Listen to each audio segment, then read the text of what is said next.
do you want to talk about? Welcome in 98.5, the Sports Hub. I'm Joe Murray. Another full show tonight, 3 in a row. Wow, this must be the first time in 2024 the night show has had 3 consecutive shows without any interruptions, but that will all change this weekend when the Bruins begin their Stanley Cup quest when they host the Toronto Maple Leafs at the Garden tomorrow night. And then on Sunday, the Celtics begin their run in the NBA playoffs, and we'll await the winner tonight between Chicago and Miami, and that's where we will start tonight as both teams enter the playoffs. It's been a while, and finally we're at this point. It's been a long couple. I think this draft has really just eaten up everyone's time because of the future of the Patriots. But when it comes to the Celtics, it's all right. Let's see them do it in the playoffs. When it comes to the Bruins, it's, oh, yeah, they're not going to go on a deep run. So now it's time. It's put up or shut up time for both teams. And, of course, if you want to get involved, 617-779-0985. We're on YouTube tonight as well. Last night we had a big showing on YouTube, so appreciate everybody that's been joining us on the chat as well. But when it comes to these two teams, I look at it and say, who has more pressure on them when it comes to the coaching matchup? Is it Joe Mazzulla or is it Jim Montgomery? Think about that for a little bit. Both of these coaches here have had unbelievable regular seasons.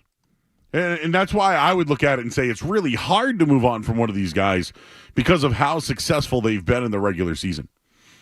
But when it comes to both, who has more pressure? And it's a really good debate if you think about it.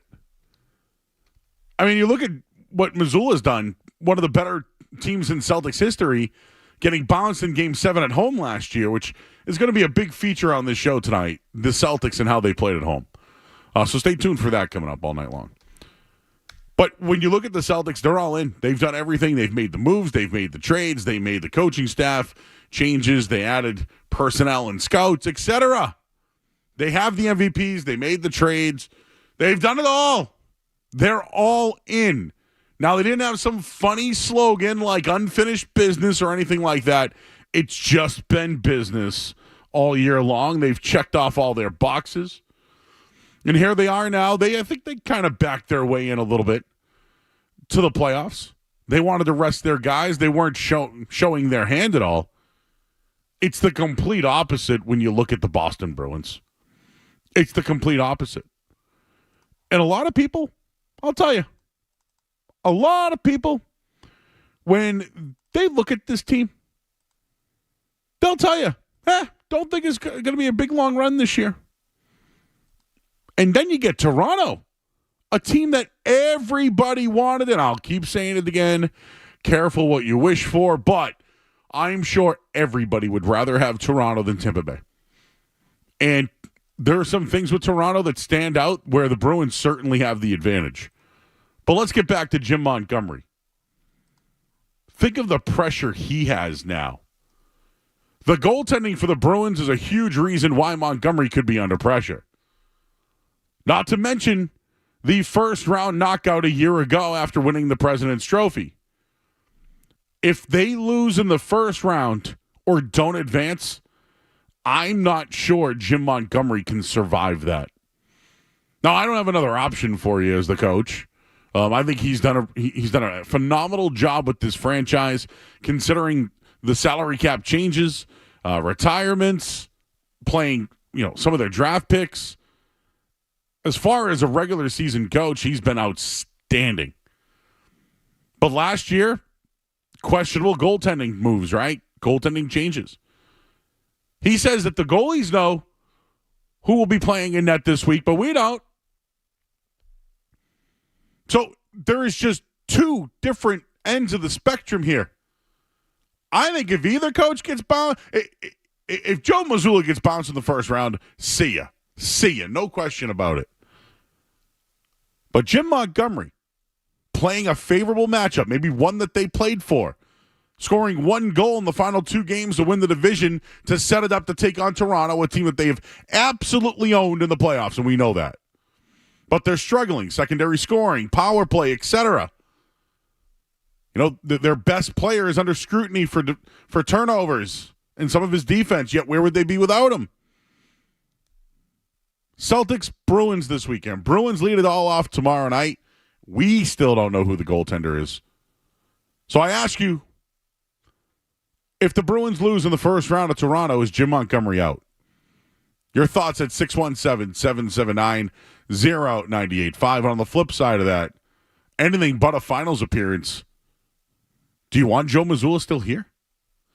And again, I look at both coaches and say, wow, great regular seasons. I mean, just really great regular season coaches.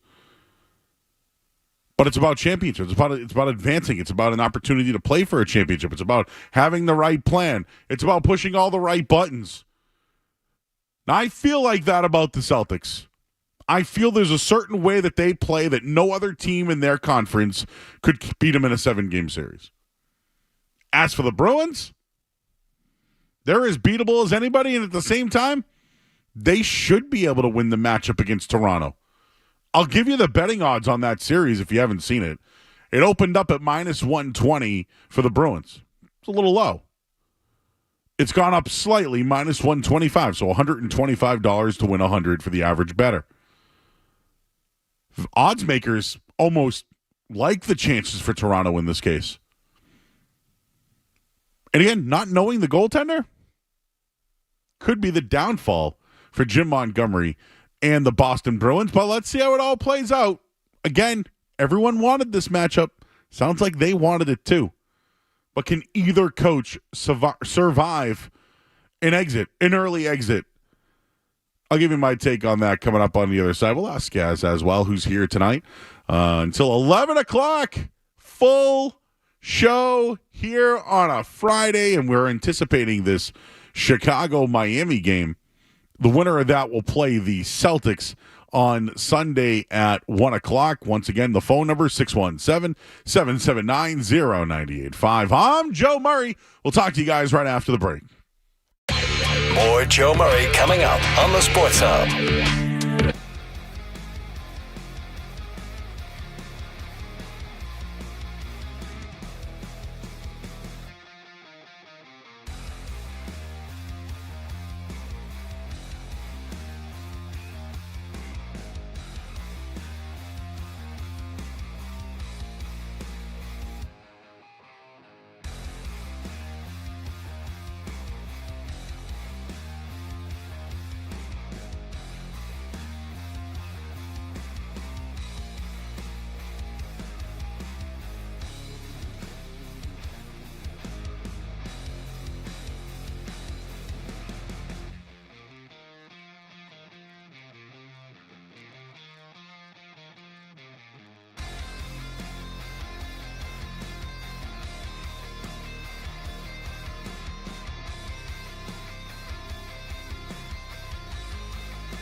afternoons. Right now, Joe Murray on the Sports Hub. How realistic do you think it is to translate the goalie rotation and the way you treated the goalies during the regular season into the playoffs, just given how different, the gravity of each game is in the postseason, how different of an animal it is in the postseason?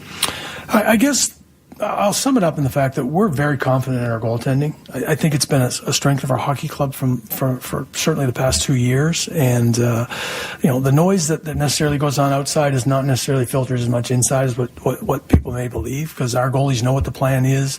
They know what their strengths are for our hockey club and how much we rely on them.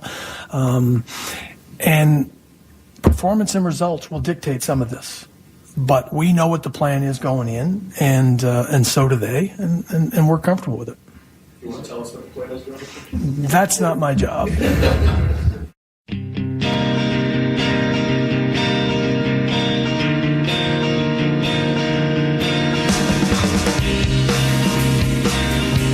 All right, that's Don Sweeney talking about the Bruins goaltending.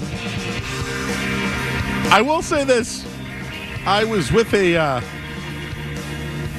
contingency, I would say, of people who cover the Bruins.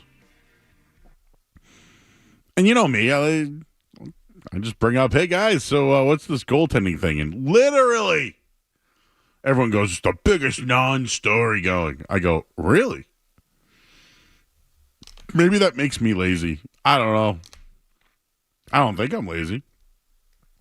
But you mean to tell me who the not knowing who the goaltender is for the first round of the playoffs is not a non-story? So if the Bruins already know, or the goaltenders know, or the team knows, then fine, I'm an idiot. Fine. Not the first time. But it does feel like it's a pretty big situation for this team, right? I've heard that the goaltending was their identity this year. So to kind of know who the goaltender is, pretty important. Based off the practice lines, it looks like it's Linus Ullmark, right? First goalie off the ice? Maybe they've already been told. You go game one, you go game two. Neither goalie has played back-to-back in I don't know how long anyways. But it's a pretty big decision. So you just played Don Sweeney's highlights back there, Skaz. I'm going to say it's going to fall all on Jim Montgomery. I probably should throw him into the mix, right? Don Sweeney, who I do think actually had a hell of a year, right? And he got awarded. He's going to do a bunch of stuff with Team Canada, etc. He's had a hell of a year. To reorganize this roster after two star centers retire, your best player, your captain retires, to get the play from Charlie Coyle and Pavel Zacha, who they acquired in a trade the year before that. You had Danton Heinen might have been one of their better signings that they had. Guy was off the street and hung around for it. Don Sweeney's had a hell of a year. And I know he's been criticized for his drafts and all that stuff. But when you look at it, there's got to be someone to blame if this thing doesn't work. This goaltender rotation or whatever it's going to be, if they're bounced in the first round, someone's getting the blame. I put it all on Montgomery personally, but what about that guy? Pretty interesting. When I look at the Bruins, I do think there's some things that the power play a lot of people worry about. But I go back to the team that won the Cup. They struggled on the power play as well. The recent power play, the slump that they've had or whatever, that might be a bigger concern to me than maybe some of the other things in the goaltender. Goaltender's still number one. Goaltender is still number one. Yes, there's concerns about the power play and secondary scoring, etc. This goalie thing, though, it's either going to work or blow up in their face. And the Leafs have their own goaltending issues, which we'll get to in a little bit here. I'm not sure what they do. But let's just talk about David Pastrnak. We mentioned it last night. He gets a ton of criticism in this town. And we even got the calls last night. Oh, he doesn't show up in the playoffs. So let's look up the numbers. David Pastrnak has 79 points in 77 career playoff games. He's one of just 10 active players who've played at least 30 postseason games and averaging a point per game. Last year, he took a ton of heat against Florida. He scored 5 goals against Florida last year. Had the go-ahead in the third period of both Game 6 and 7. Then they blew the lead, but he got blamed for it. He did. The guy who kept him in the game and put him ahead, he got blamed for it. So I think he'll show up. He's been consistent. But the secondary scoring, that's where it needs to start. Whether it's McAvoy, whether it's Brad Marchand, and let's just be honest here. Brad Marchand usually does perform this type of time of year. 85 points in his last 74 playoff games. That's going back to, what year? 2018. You need Brad Marchand to be Brad Marchand. Pastrnak will be him. You need something else, though. Somebody else needs to score. You can only rely on your goaltending so much. I think the Bruins have to look at it as, who cares who's in net?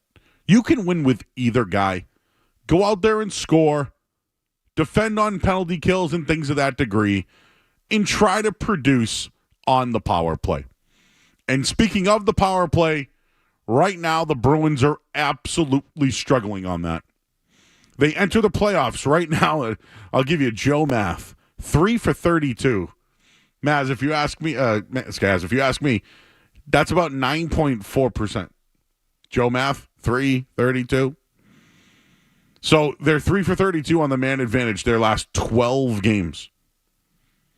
The Bruins power play last year, late in the regular season, also came in struggling. But they went 11 for 27 last year against the Panthers on the power play. 41%. Can they improve that again like they did last year against Florida? Nobody will care about the goaltending if you get your secondary scoring and your top performers play well. So we saw the Shattenkirk over McAvoy on that power play and Danton Heinen over Marchand. You saw at least a little bit of a change there. You saw some good chances. They went 1 for 2 on the night. So I don't know what Jim Montgomery is going to do when it comes to the power play when the playoffs start. I don't know if I would bench Charlie McAvoy or Marchand in any of those situations, but at this point, I don't know what the Bruins are going to do. I don't know. So maybe it's a good thing they're not announcing a starter yet. Maybe the last couple of games show that they've been trying some different things. All I can tell you is this. Whatever doesn't work out, someone's going to be blamed for it. And I'm curious if it's Montgomery and Sweeney and or Sweeney or both. Your thoughts on that at 617-779-0985. Skaz started it with the old pressure. You know, between Mazzulla and Montgomery. We'll leave Mazzulla for a little bit. But Montgomery has been an outstanding regular season coach. He really has. But another one and done against a team that they were favored in the series against, I don't know if he can survive that. I think he's here next year regardless.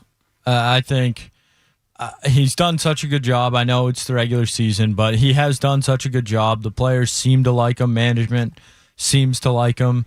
And I think this is a matchup. You mentioned the power play. I've seen Ty write about it. Doloff mention it. The depth of Toronto's defense is going to be where the Bruins can exploit, and it is going to be on their secondary scoring. So if they get power play opportunities, I think they will capitalize, and that's how they're going to have to win this series is secondary scoring, taking advantage of Toronto's lack of depth on the defensive end, and I think that's something the Bruins can do. So yeah, if they lose, I think Montgomery would, the blame's obviously going to fall on somebody. He's probably the guy, but I would still expect him back next year. What about Sweeney? Where do you think he ends up on that one? I think Sweeney's had a really good year. The playoffs in the NHL, it's a crapshoot half the time. You don't know what's going to happen.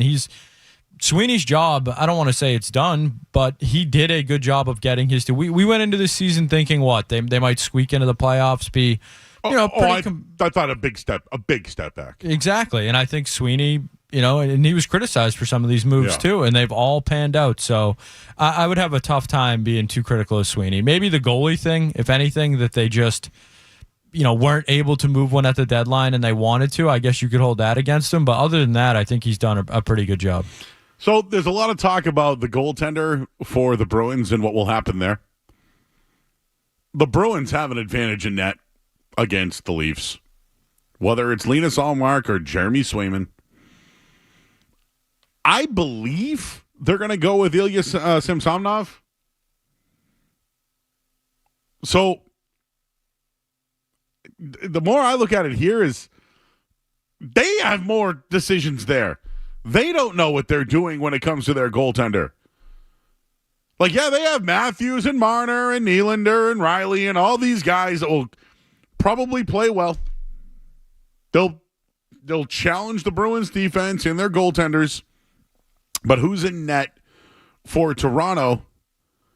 It's Samsonov, excuse me. Ilya Samsonov is probably the guy. There's a lot of question marks there for that team. But let's not forget, Bruins have theirs too. I do feel like at times offense does win. Just watching the Bruins struggles of late offensively, seeing a team like Toronto concerns me. But as far as an advantage for the Bruins, clearly they have an advantage in net over Toronto. Your thoughts at 617-779-0985. We are here until 11 o'clock tonight, a full show. It's the third of 3 shows this week that we had in a row. Next week, we'll kind of tell you later on what's going on. Next week, it's the big draft week and all these games as well. Let's start with Jack. He's in the car. What's going on, Jack? You're on the Sports Hub. Hey, Joe. I just happy to turn you guys on. And just a couple comments, one of which is that Bruins, I'm not going to give Sweeney a pass. I think what Sweeney did last year basically gave up all the assets, have no draft picks. And what have the Bruins been under Sweeney? They've been a really good regular season team, a poor playoff performance team. So if the Bruins don't want to win a Stanley Cup championship and they're just satisfied being a good regular season team, fine, did a great job. If you really want to win a championship, he's not the guy. And I would say also Toronto scares me as well too. A lot of offensive firepower. Hopefully the Bruins goaltending is going to stand up this year, but I wouldn't be surprised to see them upset in the first round. Second comment, and if they do lose, I would not blame it on Montgomery. Montgomery's not the guy who would be fired. On the other hand, the Celtics, I think if Celtics don't come out of the East or don't win the championship, Mazzulla's got to go. To me, he's proven he can't coach. Everybody knows it. It's the reason why it's a topic of discussion, but Mazzulla's got to go. But thanks, guys. I'll take it offline. Appreciate it. The Mazzulla one will be interesting. The Mazzulla one will be interesting, but anything but a finals for me. I'm at least looking at a move.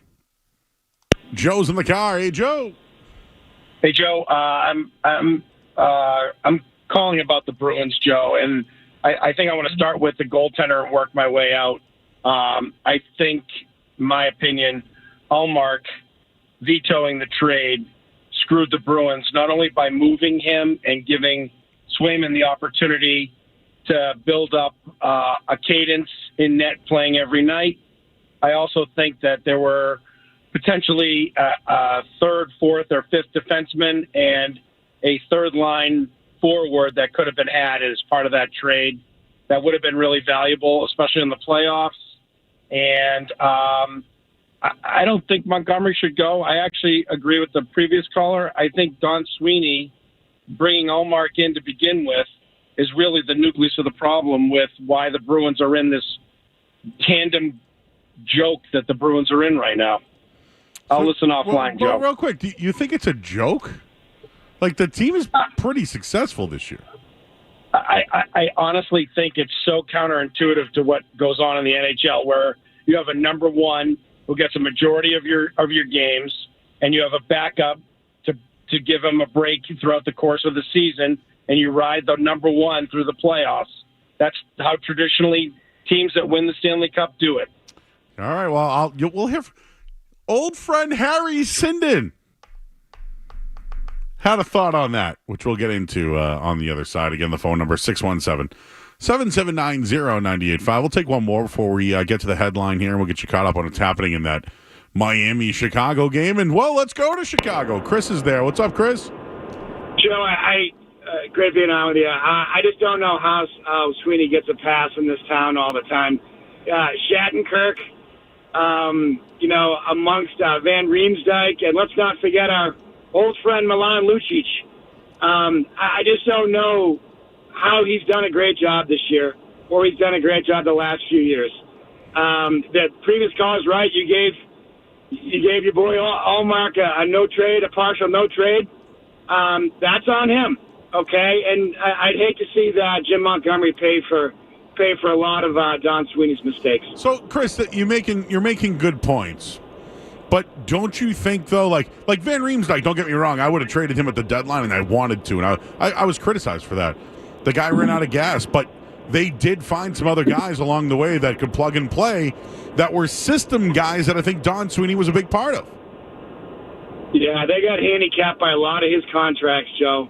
Oh, no, don't get me wrong. They're right up against the contract. They're right up against the cap. But they were successful despite him. They lost in the first round of the playoffs, Joe, last year. That's the way I look at it. No, I know, so but this is this year. Well, we'll see. We'll see. All right. I just think that if they get popped in the first round, he's got to. Sweeney's your guy. They won't let him go. They won't let him go. But I just think that he gets a pass in this town. All right. Good. Hey, listen, I allow that. I haven't really thought of the Don Sweeney slander yet. JVR. Oh, do you remember when I said to trade him? Oh, everyone's like, you don't know anything about hockey, Joe, blah. Yeah, he was old and done. And Beecher and guys like that deserved more time. Any time that they brought up a guy from Providence, they always produced or played well. Always. But Sweeney doesn't get credit for that, huh? He gets credit for $1 million in Shattenkirk. That's not a bad deal. Does he suck? Yeah. And you know what? We called this guy. Remember we said he should be getting some time in the shootout? And what happened? Bang, bang, boom. Maybe he listens. I don't know. All right, I see you guys on the line. 617-779-0985. We'll read some. I haven't read the YouTube chats yet. So we'll do that in a little bit. And let's get you caught up in everything happening in the sports world. There's games going on, and I get your scores here in headlines. Sports Hub headlines. All right, let's start in baseball tonight where the Red Sox are in Pittsburgh taking on the Pirates. They have a 3-0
Everybody knows Joe. Just keeps getting better. Joe Murray on 98.5 The Sports Hub. Well, offensively, they're a gifted hockey club. They present a lot of challenges down around the net front area. We're going to have to be really sharp there. We're a pretty good team defensively when we stick to, what our principles are. So I expect to be a tight series overall. Obviously their power play is really good. Our penalty killing has been pretty consistent throughout the year. Our power play needs to come back online here. I think that fortunately we scored a goal the other night to hopefully give the guys a little bit of confidence, and it's going to be just a really good challenge on all levels. A good hockey club, a good opponent. If you've made it to the playoffs, you've earned a right here, and Toronto will present a really. Rock and rolls tomorrow night, 8:00 here on 98.5 The Sports Up pregame on the New England Honda Dealers Bruins Radio Network. All begins at 7:30 tomorrow night, and looking at this little matchup here between the two teams, told you that the Bees got the advantage in net. No doubt on that one. Bees certainly have the advantage. The Bruins have also owned the Leafs in the playoffs, winning first-round series against them in 13, 18, 19, all in 7 games. And the Leafs choked away a couple of them, right? Columbus, Montreal, Tampa Bay. Last year, they actually beat Tampa Bay in the first round, then got smoked by the Florida Panthers in the second round. The Bruins won all 4 games with Toronto this season. And they have their number. They own them. Leafs have been very good, though, in the second half. So this is something I wanted to just bring up, is that the Bruins and Leafs kind of met earlier in the season, but the Leafs have been a completely different team. They have the 6th best record in the NHL since the All-Star break. They lead the league in overall offense on 5-on-5 scoring. They also have the 2nd best 5-on-5 goal differential at plus 29 in that time, and the 6th best for the season overall. So the goaltender situation, that's what it's going to come down to. And it's Samsonov, right? I don't know why I keep thinking Samsonov. Samsonov. Okay, yeah, Samsonov. Thank you. I don't know why I kept saying that. Samsonov. You're right. Because when somebody goes, it's Samsonov to me, I go, I know, I thought I said Samsonov, but whatever. Those hockey And then names. I said Samsonov. It's Samsonov. There you go. They'll always get you. They've at least been winning when he's been in net. He's 15-4-2 since the break. But his save percentage is not so great, right around 900.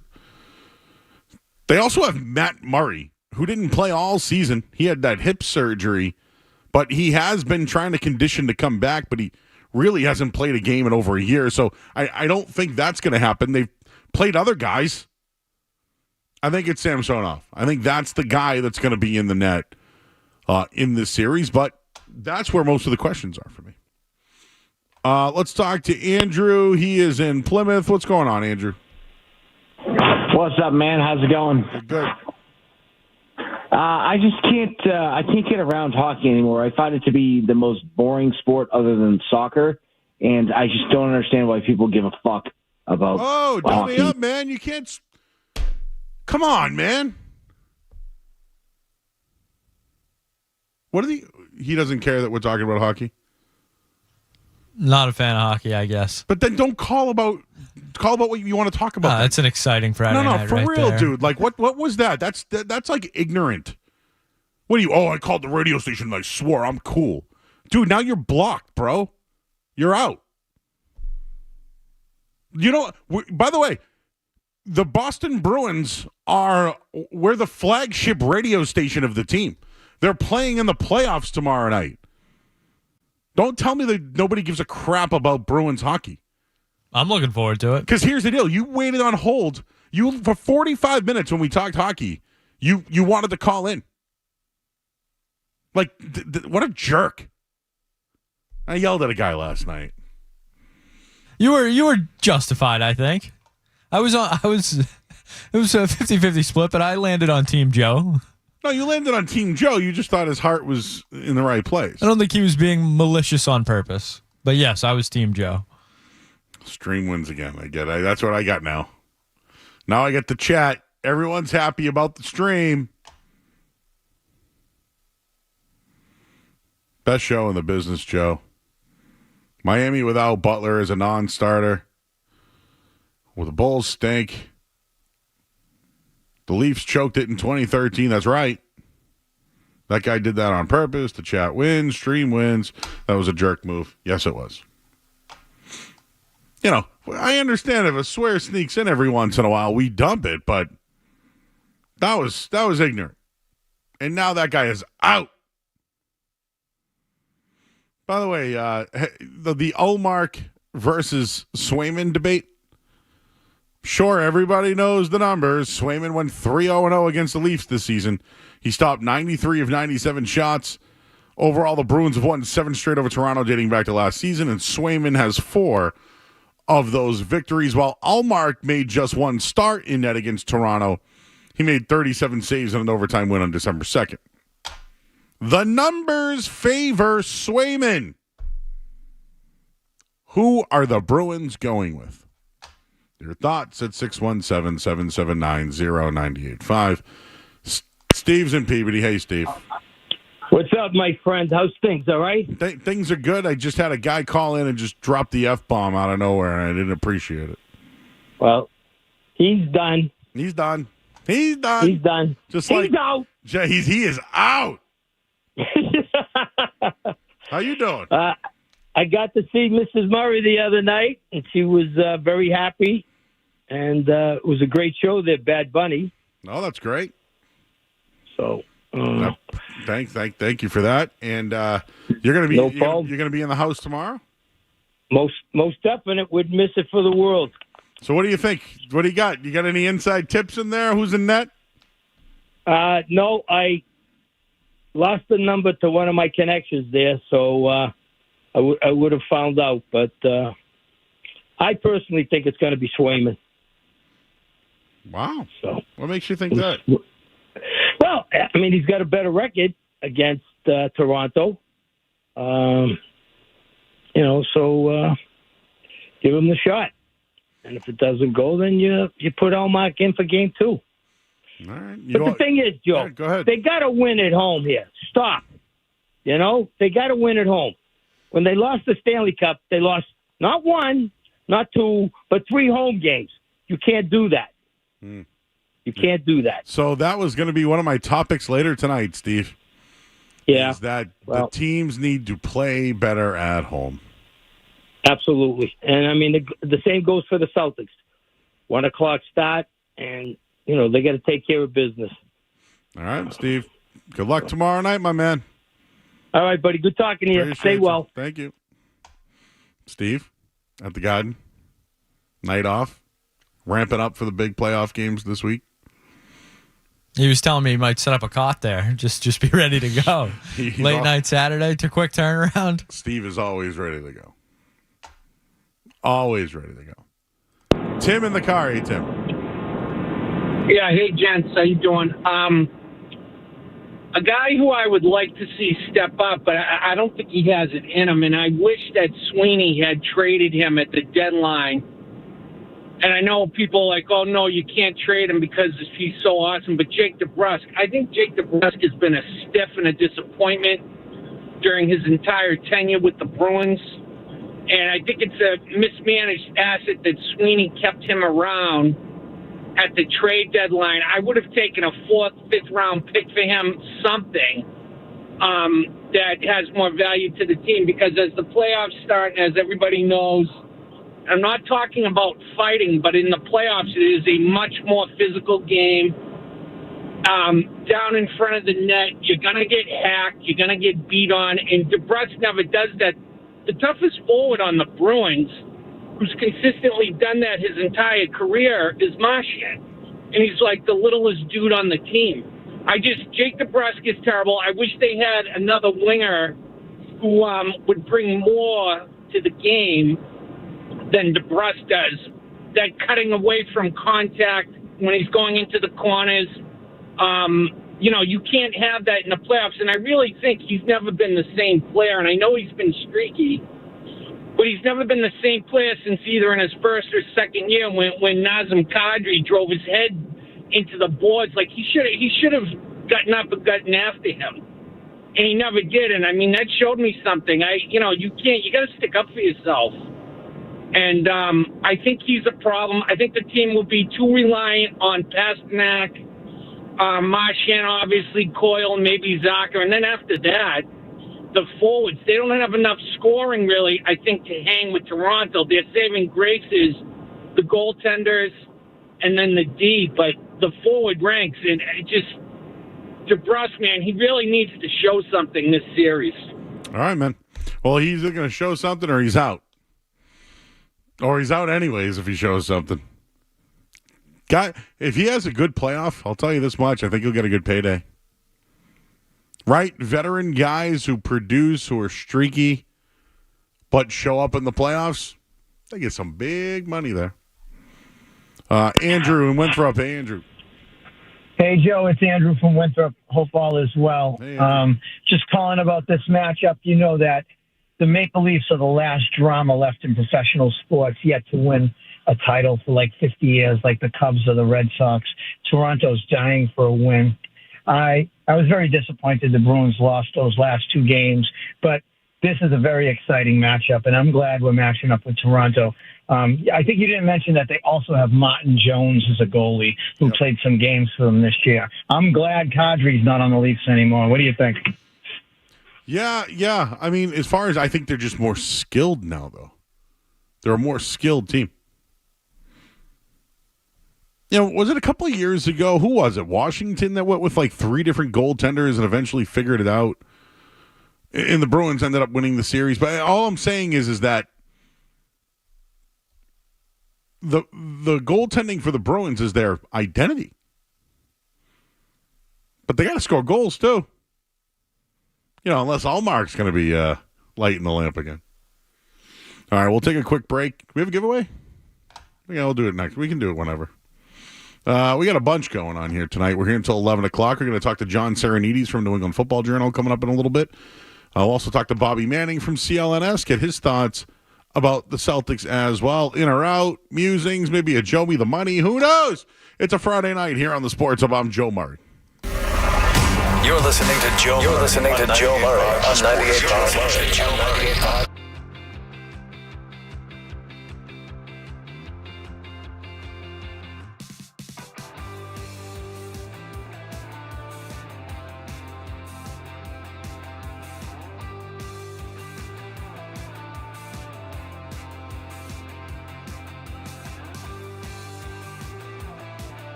NFL reporter, lead content strategist of the MMQB, also part of NBC Sports Boston. He's the one that gave us Beetle got it out of him, that the Patriots have been one of the teams that have called A.J. Brown. But I'm reading this tweet, and it's in reference to the NFL draft, and it's in reference to the betting odds. This from Bert. We really need to stop acting like Vegas has some sort of pipeline to the draft information.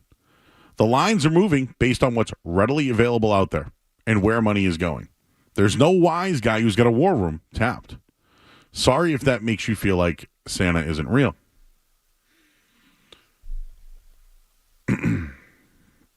So there is this thing called line movement, right? They set a line. The lines are set so you can get pretty much value on both sides. It's just like an opinion in radio. We may not always agree. You have an opinion, I have an opinion. We talk it out, bang, bang, boom. Sometimes it goes in your favor. Sometimes it goes in my favor. There is no difference when it comes to betting odds. So yes, Bert, I agree. There is no wise guy that's in there in the war room.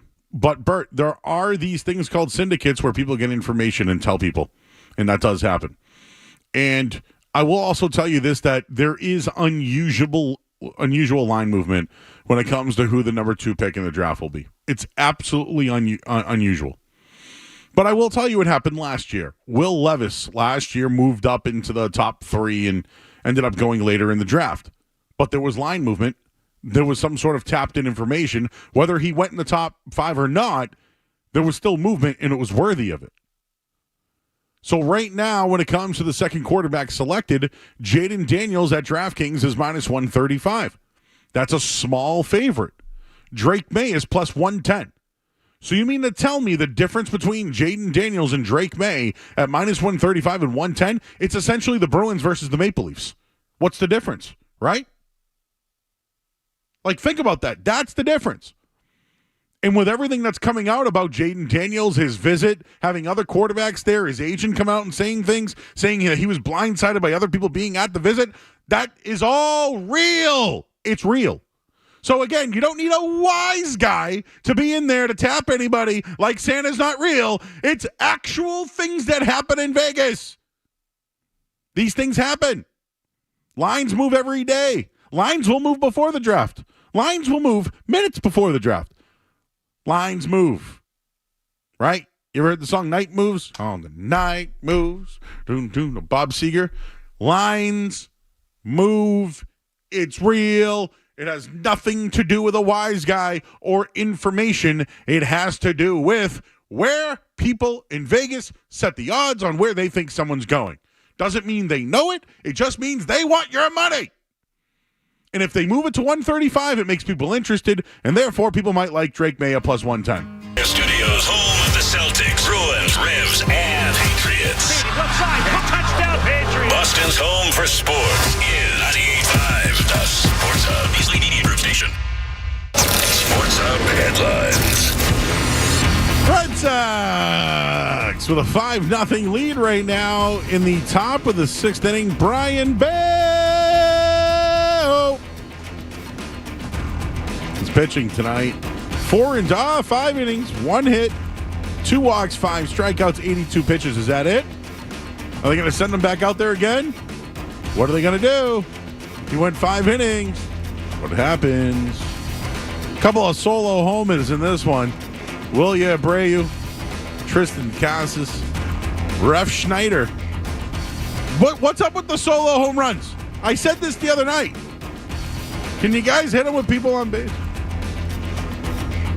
They're winning anyways. At the NBA playoffs, Miami 47, Chicago 34. Ho hum. Winner will take on the Celtics, that team in green. And some sad news today.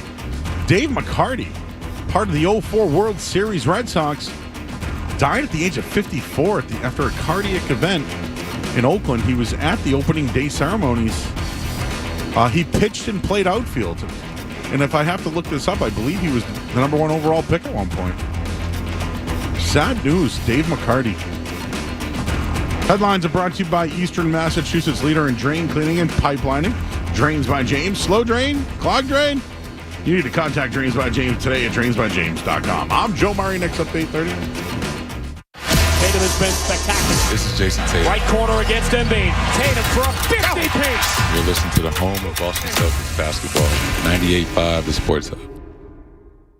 Hey, you hear the promo. Everybody knows. No, I'm a nice guy. There's a couple of things you got to know about me right off the bat.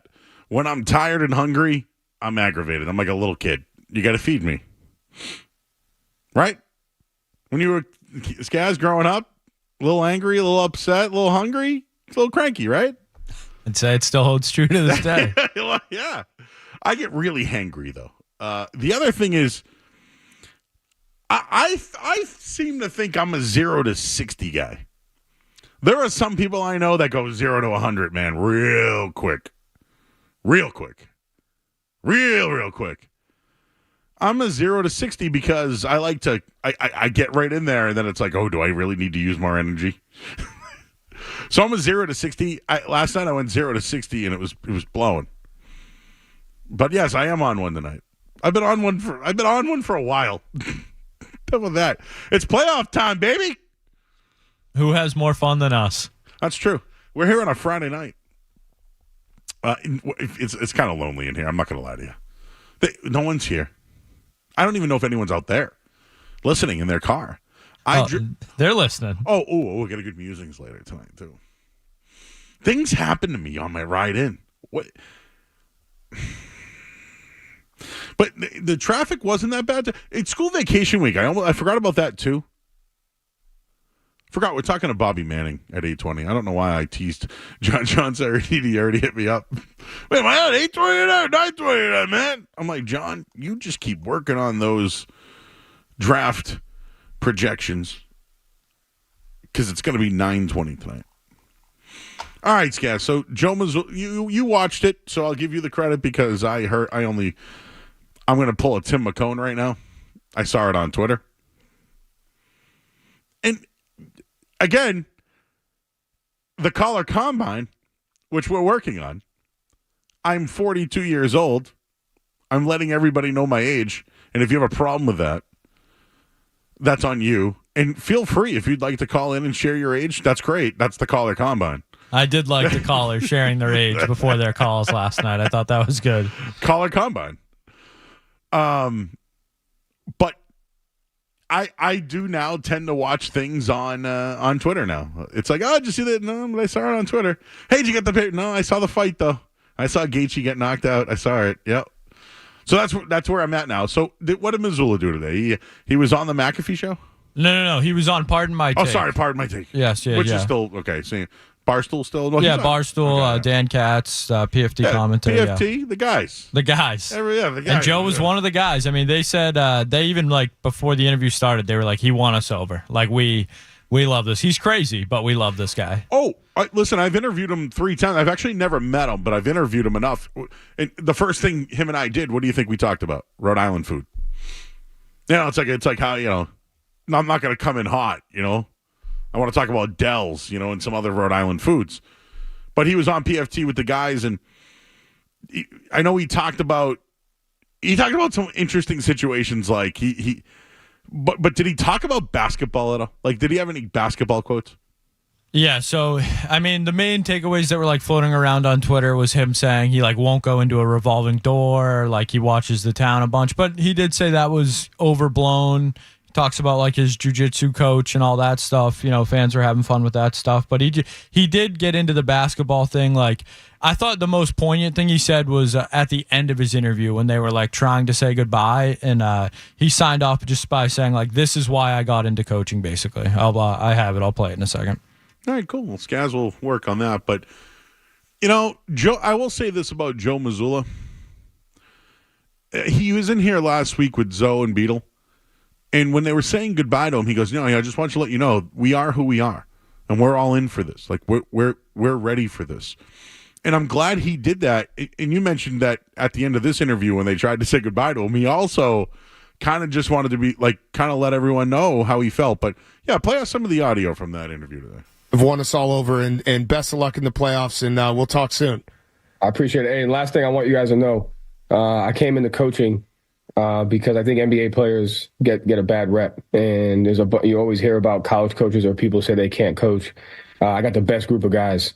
I think NBA players in general are misunderstood with what they deal with on and off the floor, like what they put their bodies through. And like, just because they make a lot of money doesn't mean that it's easy. And so I got the best job in the world coaching the Celtics, and I got the best job in the world because I got great players and they allow me to be myself and allow me to coach them. And, I can't take that for granted. So I want you guys to know that.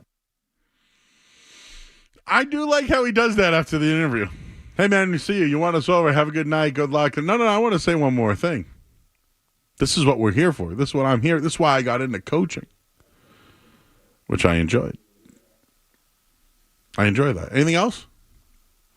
Yeah, there's another one on how why he does the jiu-jitsu stuff that he does that I thought was pretty good. Ooh, because I know I mean, listen, everybody that I know, I have friends who've done jiu-jitsu. Different kind of cats, They all have children. They all, work their jobs, and they all have that, can't wait to go to jiu-jitsu tonight. It's like, why? So you can be on the floor and, get your body ripped in 3 different ways, and you enjoy that? Stress relief. Yeah, is that what it is? Well, how does Mazzulla, how does he feel about it? I give our players, so much credit, being in the arena all the time. I feel like one of the ways I can connect with them is by feeling like them. So, on a day where if it's a back-to-back, hey, I just trained too. So, I'm tired too. So it gives me a way to connect with the guys, but it gives me a way of being empathetic. I know what they're going through. No coach understands what their players go through, what they sacrifice physically and mentally. So if I can get kicked out of me from time to time, that's only going to help me get better. We lose the Atlanta game, right? We blow the 30-point lead, and I'm just pissed, right? So I go to the gym. We find a gym in most cities, and for 2 hours, we're just I still got a little piece of the black eye from it. Whoa! So they blow the 30-point lead, and what's Mazzulla want to do? Just go get beat up, basically. I kind of respect that. I do. Can I say this? I really liked Ime Udoka. I really, really liked him. And, again, moral high ground on that Celtics. I don't know the details or anything. There's a moral high ground. But I will tell you, this guy, you kind of need someone that's not level-headed. At least Udoka, played in the league and had, a somewhat of a temperament, right? So they do get into that a little bit. Mazzulla, he really is himself, and I think that's why it works so well. They asked him about being in the Big East. They were talking about how LeBron said that he would go back and watch highlights of himself to get him pumped up. And they were like, have you ever watched the West Virginia-Kentucky game when you beat Kentucky in the tournament? And Mazzulla was like, no, that game was a fluke. He was like, I was the worst player on the floor every single time I stepped on the floor in the Big East, which isn't true, but that was his mentality. And so he was like, I know I had to work harder, basically. And he talks about how they asked him, guys in the room other than the stars, who are the guys that really helped the team click and stuff like that. And he mentioned Hauser and Pritchard and how they accept their roles and just they keep the locker room together, kind of not to quote Alex Cora, but the vibes of the team. And so it was a cool insight into Mazzulla, and they talked about his Quizlet and how that leaked, and he had a scouting report on every player in the league, and then but that was from a couple of years ago. So yeah, there was you get to see who he is. I think we get the snippets of it in the press conferences, but this was longer form. He's showing himself, and I think it's good. I think and so they asked him about the players picking on him, and they were like, "Do you think are there any guys that'll rile you up or stuff like that?" And he goes, probably more so when I'm out of the room, but I hope they do. I'm okay with that's kind of why I'm there. I'm keep it loose, basically. You know what it is? I think he's the tough guy. The room is pretty they don't have a Glenn Davis. They don't have some wise guys in there. You know what I'm saying? I think it's Sam Cassell, it's Charles Lee, and it's Mazzulla. It's those guys. Yeah, they have to be the guys that push and instigate, and I think that's a good thing. It's them, which is odd on a team, right? But this team might need that. Oh, Sam Cassell, that guy's man. He's a wicked ball butt. Remember? Oh, you seen the dance? Yeah. He's the guy, with the marbles. All right, we're going to talk to Bobby Manning. He is from CLNS. He has a good relationship with Joe Mazzulla as well. So we'll talk to him, and we'll do that on the other side. I'm Joe Murray here on the Sports Hub. More Joe Murray coming up on the Sports Hub.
All right, back here, 98.5 The Sports Hub. Oh!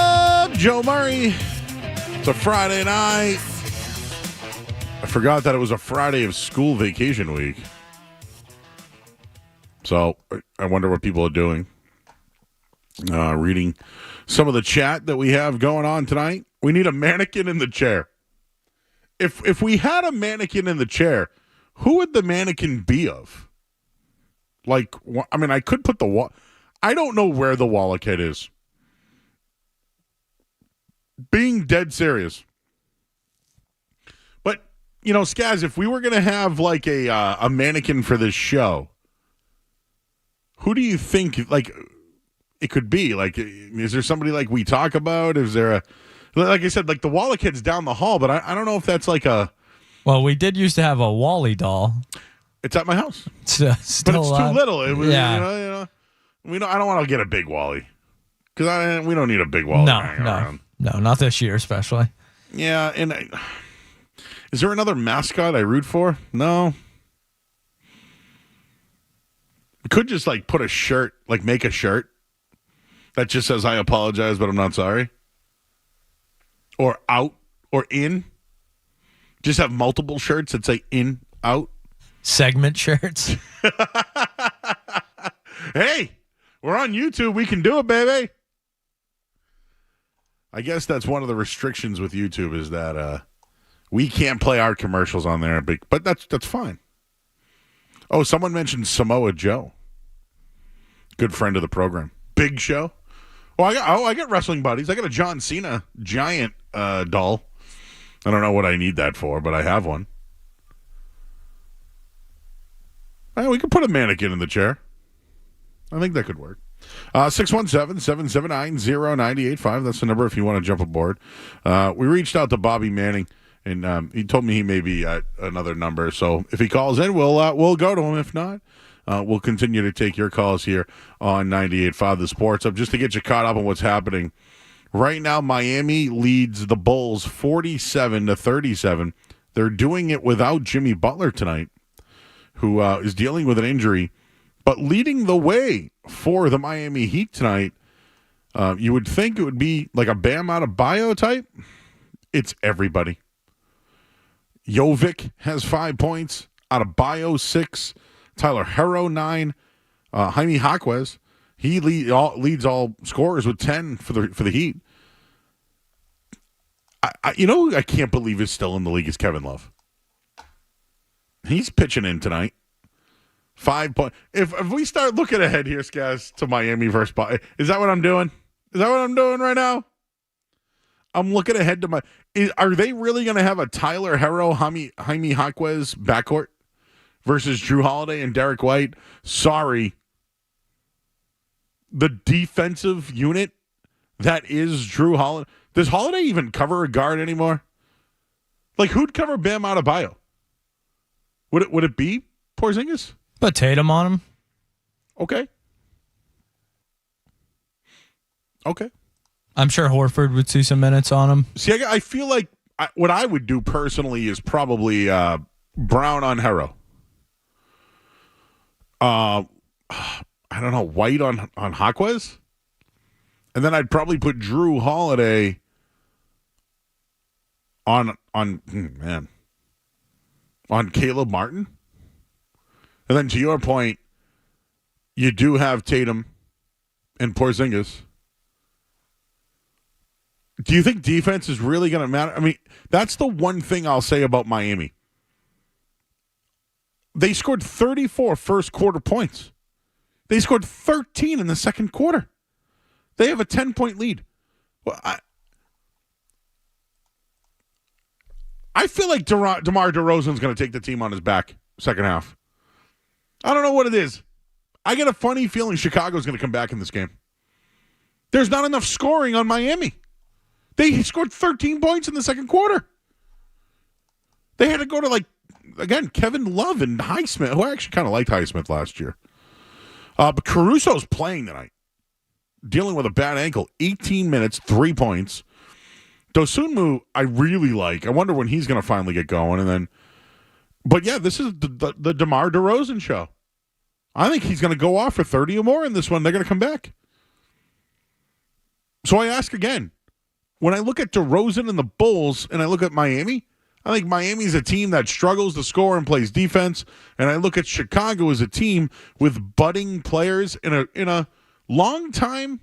I'm not going to call him a superstar, but a long-time all-star in DeRozan. Caruso's had a really good year, and Kobe White's trying to be that next guy. Remember Andre Drummond, the hack of Drummond? Oh, I'd like that again. A little Mazzulla Donovan again? I like that matchup. That would be good. That'd be something I'd be very interested in this year.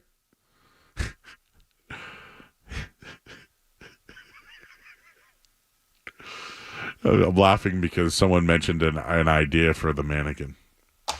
Unfortunately, we can't use our predecessor as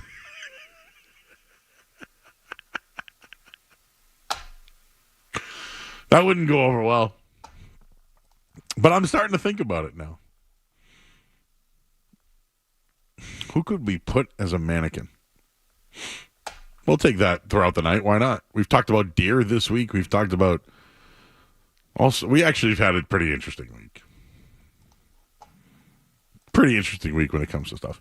All right, Bobby calls. We'll talk to him later. We just wanted to get a little insight.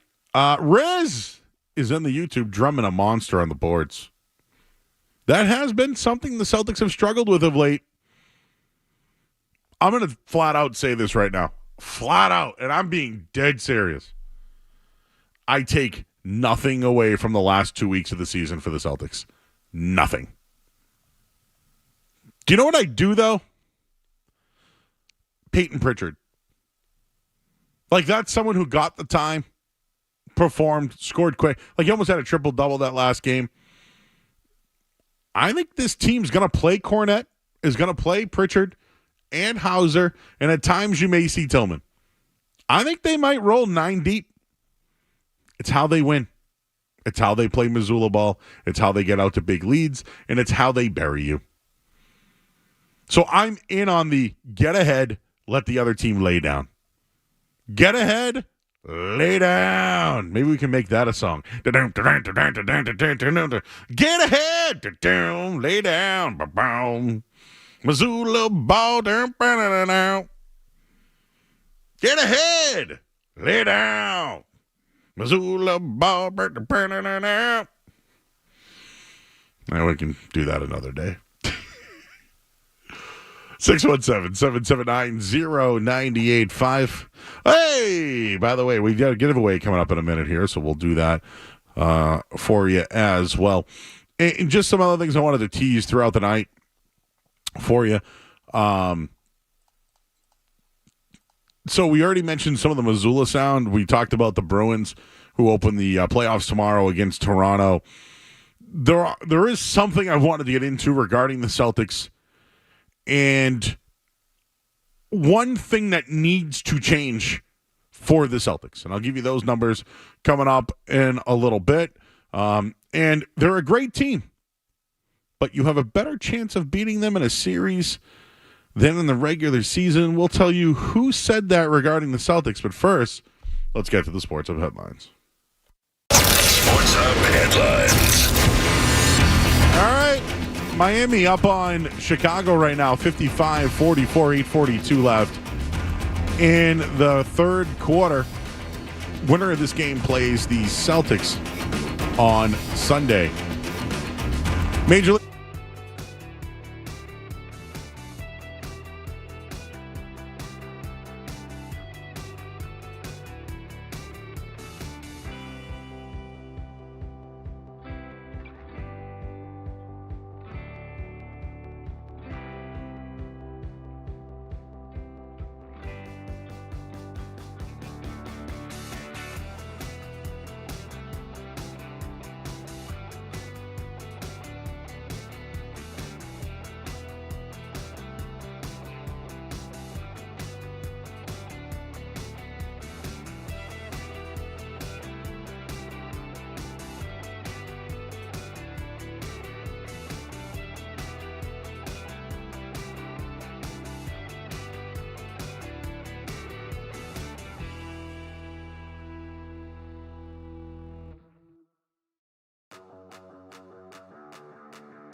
Mazzulla and Bertrand get you through the midday.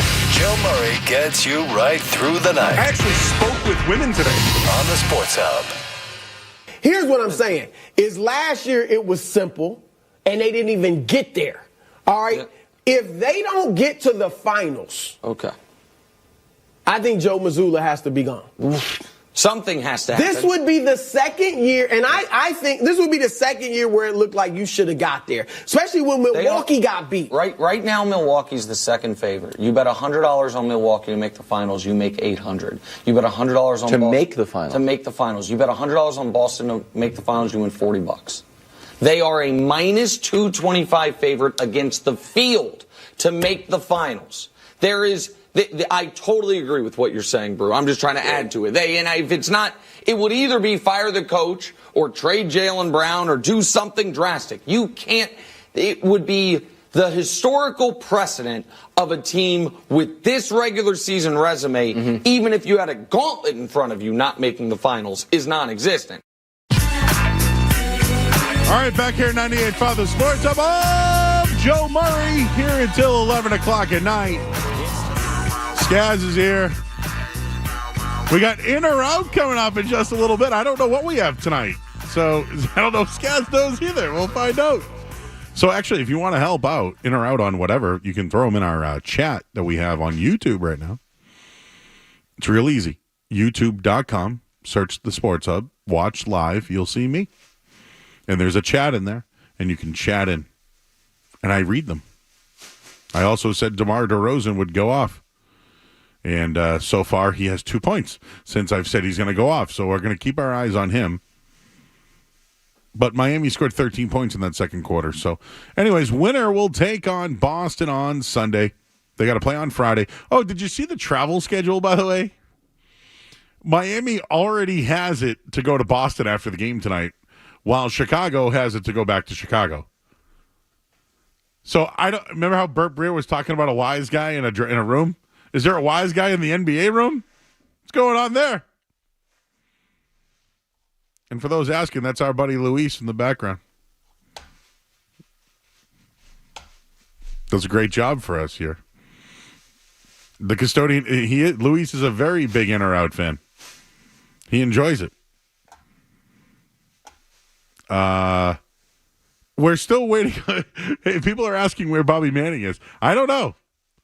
But he's not the type to blow us off, so I'm going to assume it's Friday night or something happened. But we like Bobby. It happens, right? Last night we had to call Taylor Twellman. He thought we were calling him, and then he called us. It's the communications business, everybody. There's just the best communication. Let me tell you. Anyways, let me tell you something. The Celtics have struggled at home. We know it. One of the best home teams in all of the NBA this year. The Celtics in the playoffs at the Garden. And I got this from our longtime listener, Neil, who always texts us. 2017-18 season, the Celtics went 10-1 at home. It's pretty good, huh? 10-1. Thanks, Luis. And in 2018-19, they went 2-2, and then COVID in 2020. In 2020-21, they went 1-1. 21-22, they went 6-6. And then last year, they went 5-7 at home. All right, let's do some Joe math here. 12, 13, 19, 24, 3, 4, 10, 17. So we have 17 losses, and let me do the math again. 12, 13, 19, 24. But it's not that good, though. Beginning with Game 7 versus the Cavs at the Boston Garden in 18, the Celtics have a 14-17 playoff record at home.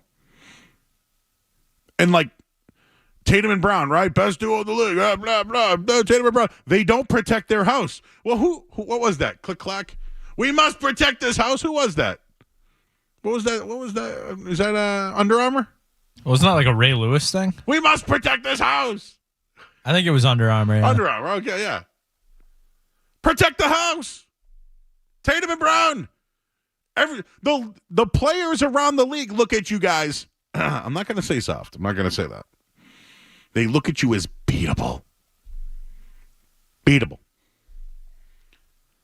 Win at home.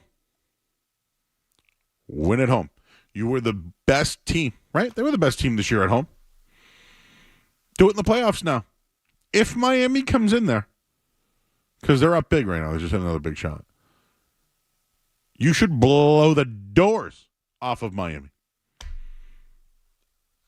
And especially with no Jimmy Butler. Jaime Jaquez, who I do like, but Jaime Jaquez as well. Still think Chicago hangs around. We'll keep our eyes on that one. But home court, that's one of the things I'm looking at. Home court. Win your home games. Hit your free throws. Win your home game. Bare minimum. Bare minimum. Hit your free throws. Win at home. NBA Finals. Easy as that. Read this article today from Jay King. Saw this earlier today, so I wanted to share it with everybody. But there was a quote regarding the Celtics as they're a great team, but you have a better chance of beating them in a series than in the regular season. I disagree, but anyways, that was one of the quotes, and there are a lot of coaches. Sean Martin was the coach that was in on this, Patrick Murphy, Terrell Hollins, Trey Witter, a lot of guys here, and a lot of NBA scouts. But an NBA scout said they're a great team, but you have a better chance of beating them in a series than in the regular season because there's time to go through everything with your players. In the regular season, you have a staff meeting, then you go through a shoot-around and the film and things, blah, blah, blah, blah. It's quick. Another NBA scout says the three-point shooting is top in the league in both volume and efficiency. Being able to generate those looks comes from having 5 players who can play with the ball in their hands at all time, and that's a big challenge. But their one weakness is you can attack in sometimes, and you can get them to settle into their worst shots.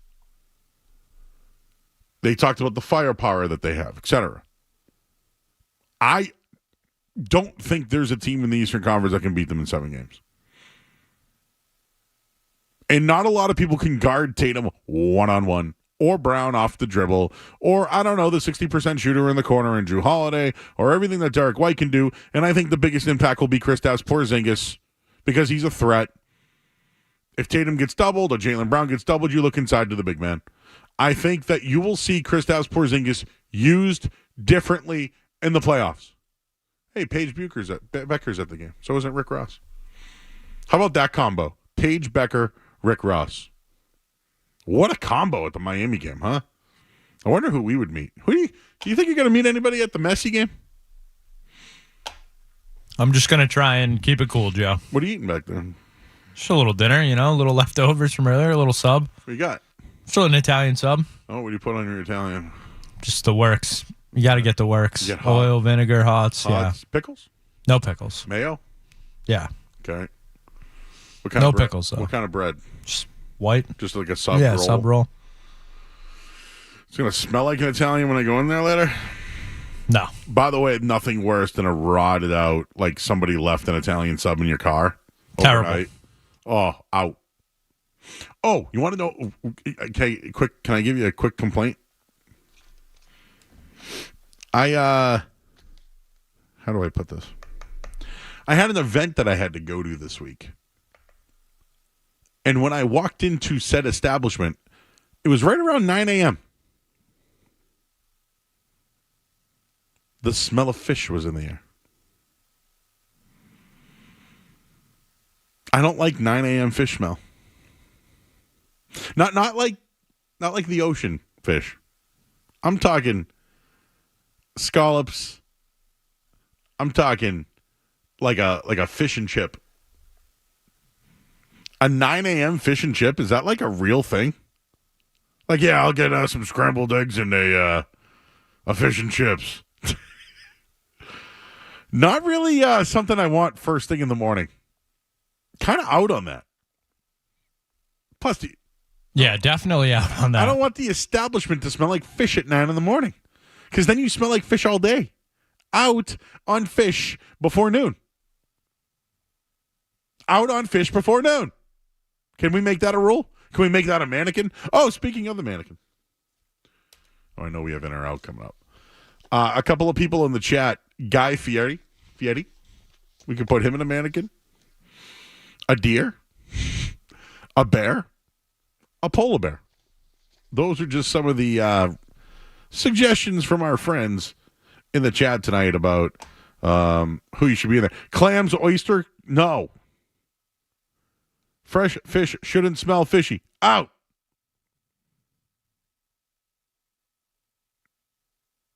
Who eats fish with morning bread like that? Nah, no. Microwaved haddock, out. And people who bring fish into the workplace, out. Someone says, I got you guys on some pizza next week, Joe. It's been too long. Should I know who that man is? I hope I'm not insulting you, Mr. Sir. Oh. Brandon, you're on the line with us. How are you, man? Do you like the smell of fish in the morning? Definitely not. Thank you. I would like, a nice breakfast, eggs, toast, and, bacon and all that good stuff. Not fish, but... A T-bone steak, cheese, eggs, and Welch's grape, right? Oh, definitely. I can rock with that. How you doing? Hey, I'm good. I'm hearing all this talk about, the Patriots trading for A.J. Brown, Higgins, and Jefferson and all that stuff. Why not just draft? If you're going to do that and you're talking about the Patriots need number one, why not get Harrison? So for me, I'm getting Harrison in the first round, and then this is what I'm doing because now that I looked at Penix, I looked at his games, his highlights. I like him, man. He's like RoboCop. Once he locks on his target, man, that ball's gone. He got a cannon, man. So if Penix is gone in the first round as well, then I'm looking at Bo Nix. I think Bo Nix is the next guy up. I love his mechanics. His bread and butter's thrown on the run. He reads all his options. He can throw the ball down the field as well. His longest throw was like 92 yards. So if you compare, and then if you look at the productivity that he had with Troy Franklin from Oregon had more of a productive season than Harrison. The numbers are similar, but he had more receptions as well. So I'm trying to kind of, lost at why he didn't get the Heisman. Like at least try to, be in competition with all the other guys. But yeah, if you can get Bo Nix and Marvin Harrison or Troy Franklin with Bo Nix or Penix or even Brian Thomas Jr., any of those guys mixed with Penix or Bo Nix, that's what I'm doing. Then I fill the rest of the roster out. The rest of the 5 picks with, a left tackle or strong safety or corner. You fill the gaps in, but those are the 2 guys I get. So right now I was looking at draft positions, like some of the specials on where some of the quarterbacks will end up. I believe I saw Bo Nix was over under. They have him basically going in the second round. So yeah, he might be there. But listen. So that's a good thing. If he's sitting in the second round and you get Harrison, or if you get Brian Thomas Jr. or you get Troy Franklin and you pair him with Bo Nix, and you got a number one and you got a QB for the future in number one. Going forward, those jerseys are going to fly off the racks, man. Bo Nix, Harrison, Bo Nix, Troy Franklin. You get those guys, you got to look at Bo Nix. His mechanics is very good. I don't know why people are so down on him. This dude got it. Do you know what it is? He was one of the QBs he wasn't even sacked in double digits. You look at Caleb Williams. You look at Drake May. Who else? Jaden Daniels. All those guys were sacked in double digits. Bo Nix, that means his awareness is high. He knows when that pocket's collapsing. He knows when the defender's going to be there. I mean, I'm high on Bo Nix. I like him. Yeah, I appreciate the call, Brandon. I just remember him from Auburn, where he's bad. But he was very good, and he's an interesting candidate. Very interesting. All right, we got in or out coming up next here on 98.5 The Sports Hub. What's it gonna be, McFly? Are you in or out?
happens right now. Joe Murray on the Sports Hub. Are you in or out? Gotta know without a doubt. I'm the one you need for a dirty deed. I'm the best success. I believe Haney is a minus 1,000 favorite, but they still are, two of the bigger names in boxing, which isn't saying much anymore. But, Joe, are you in or out on Devin Haney versus Ryan Garcia? Well, I like Garcia, but have you seen some of the stuff lately coming from him? Yeah, but didn't he miss weight? He missed weight by 3 pounds, so it won't be. They can't fight for the belt anymore. So this will be Haney's second fight at 140. And he moved up to junior, right? It's hard. It's not hard for me to follow this sport anymore. Yeah, there's just not enough big names. Yeah. They don't fight enough is the big thing, too. I will tell you this. I think that there'll be more fights in the Bruins game than here. Yeah. You think we get a Maroon Reeves tilt? I don't even know if Reeves is going to play. You know what? Ooh. You said Reeves or Maroon? No, I think Maroon will play. I don't know if Reeves will play. You think Maroon's going to start? Not start. I would imagine. You think he's going to he's going to dress? I think so. Game 1? Maybe not game 1, but I think he's going to play in the series. Okay, all right. Reeves, I don't know if he'll play. Oh, give me a good little... As far as boxing goes, I don't know what these guys are doing anymore. Like UFC, I get it, right? It's a promo. You learn about their working out, where they're from, why they do what they do. Boxing is so just... It's marketed differently now. They don't fight enough. Canelo's like the only guy that used to fight like every year, twice a year. No, I mean, these guys fight once every 3 years, it feels like. The fact that a dude can't make weight to actually have a title belt, like that's... Yeah, that shows you all you need to know. Yeah. Out. But you know what? I support boxing. I told you years ago, I worked on a boxing show and used to talk to Burt Randolph Sugar, and then he gave me his cigars, and then I liked him. So I have a special tie to boxing in my heart. When I first got into radio, that's what I did.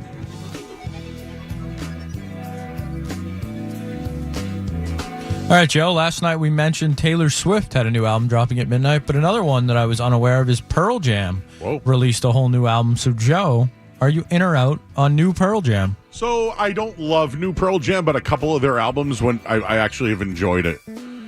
They make good music. They still produce good music. It's not like I'm not going to run to it and be like, I got to hear that new Pearl Jam album. But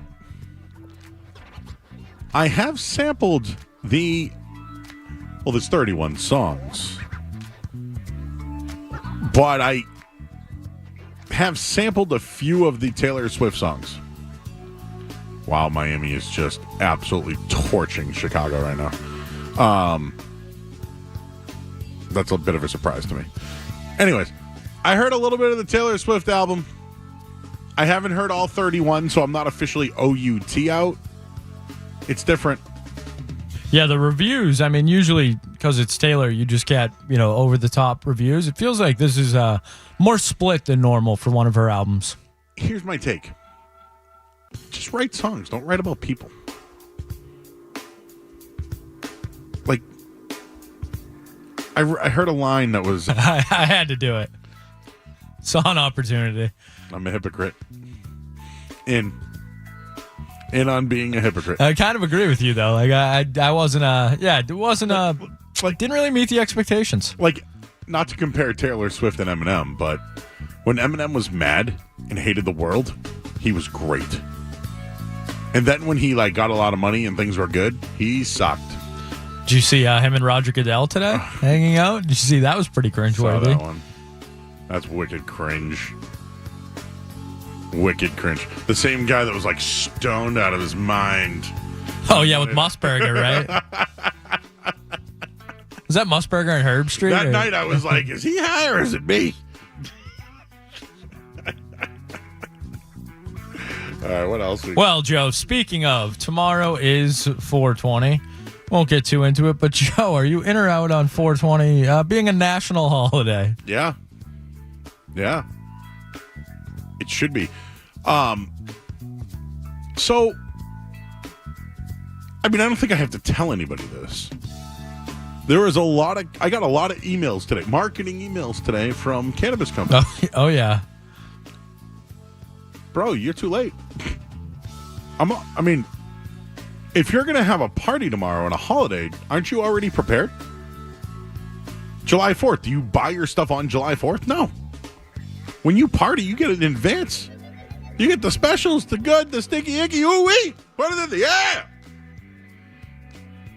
It should be a holiday. It should be treated like President's Day.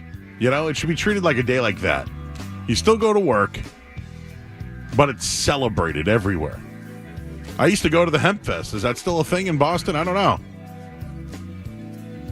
I used to go to that every year. It was awesome. But yeah, tomorrow should be a national holiday. We should celebrate that marijuana is legal. We should celebrate the earth. We should celebrate new businesses. We should celebrate Snoop Dogg and everyone that came before him. He is one of our forefathers. So yes, in 420 should be a national holiday. And as Nate Dogg once said, who's no longer with us, smoke weed every day.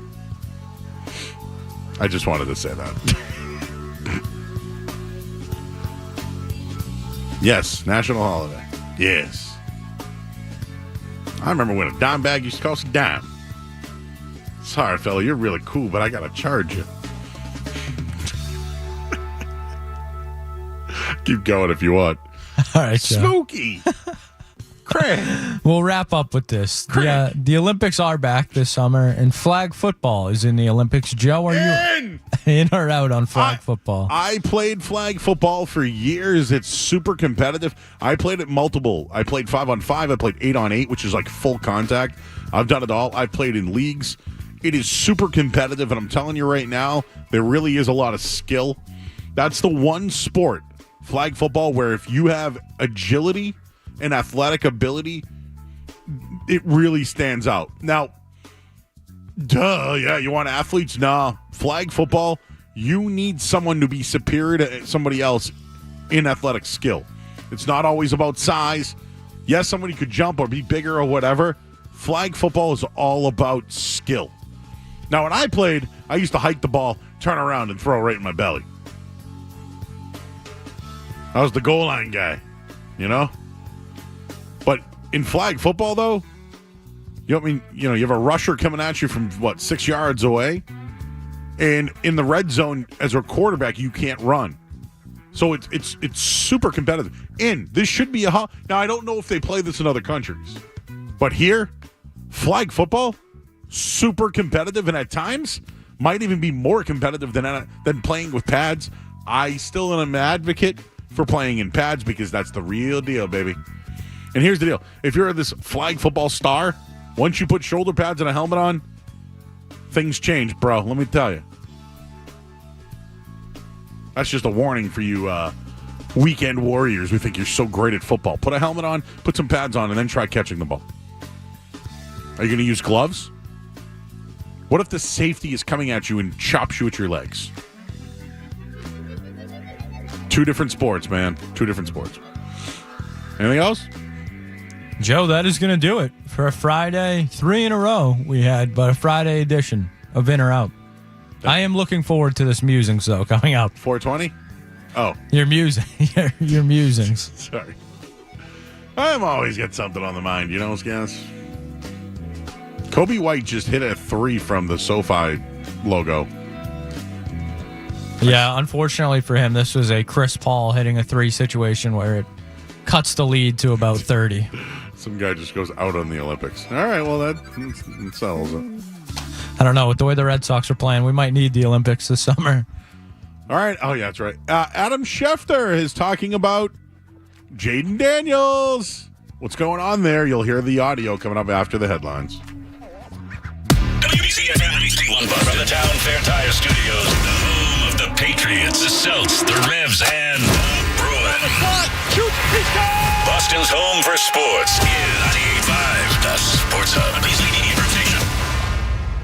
Sports Hub headlines.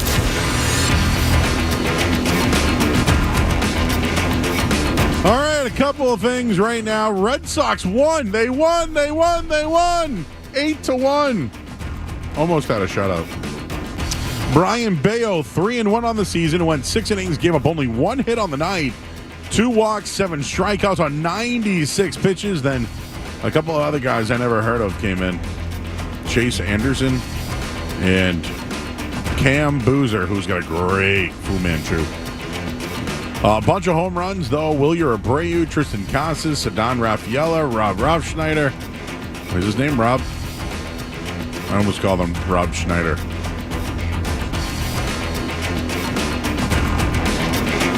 Yeah, it's Rob. I don't know why I thought it was Rob Schneider.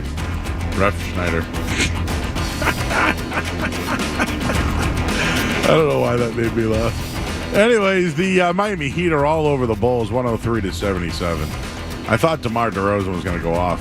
He still has 22 points, which is no longer a game high. They're going to lose. So the Celtics are going to play the Miami Heat on Sunday at the Garden. How about that? We'll get into that in a little bit here. Headlines are brought to you by our good friends over at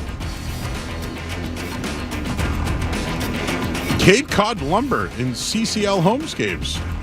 100% employee owned. Your go-to independent lumber yard. Partner with CCL in CCL Homescapes for all your building needs right in Abington. I'm Joe Murray. Next update in 15 minutes. Pastrnak got that shot away. Shoots his head. Hi, this is David Pastrnak. Pastrnak from the low laser. And you're listening to 98.5, the Sports Hub. I think it's tracking for Jaden Daniels to be 2, but Washington's got all the quarterbacks in this week. We'll see what they decide. There's still 10 days. People change their minds. There's a lot that happen. Yeah. Again, if you're asking, I'm guessing, I want to be clear. I'm guessing that Jaden would be the second pick today. I don't know that, but that's my guess. And now the third pick, now we're into an interesting area.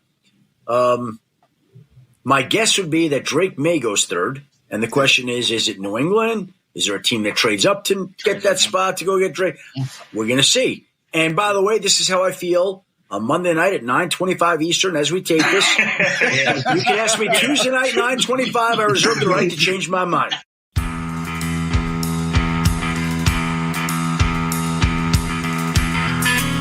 All right, back here at 98.5, the Sports Hub. There's nobody fueling this line movement more than Adam Schefter.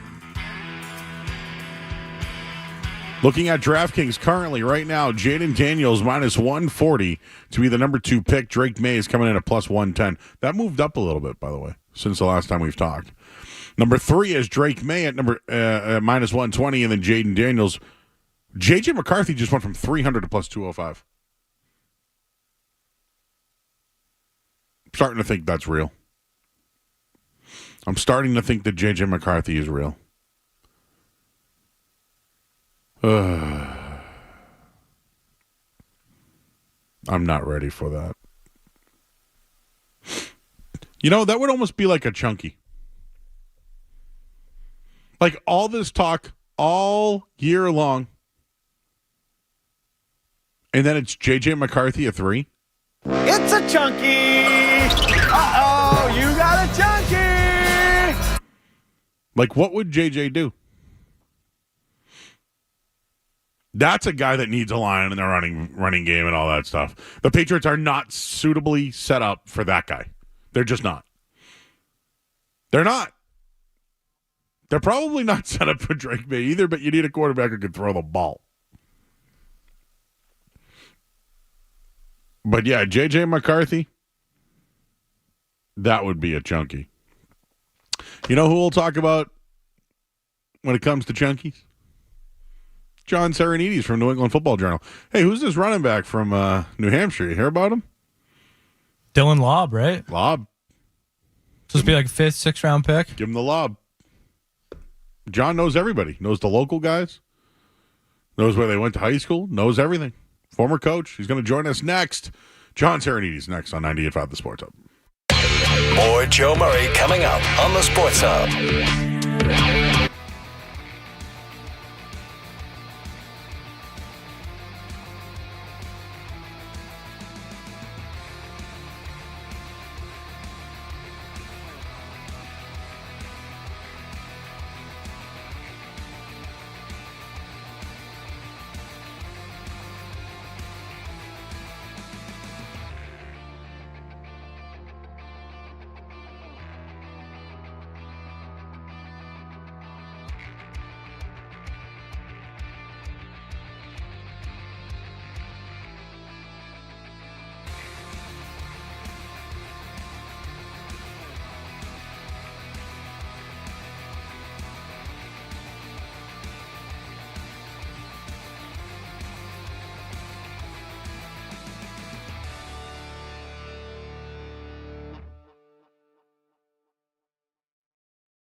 are. I know he is. He's got his whole crew. What were they? The BWO? The Bruins World Order? That's so cool.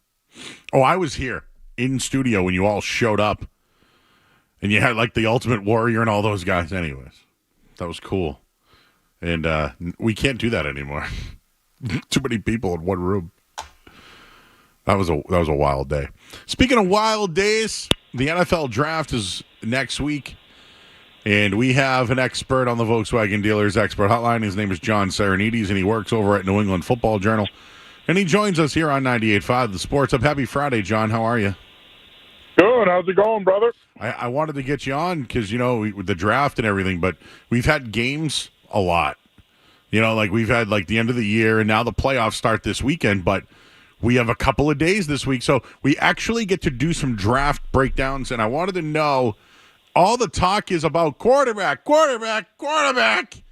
I need a breather from quarterback for just a minute here. What do you think the Patriots do with the second and third round picks?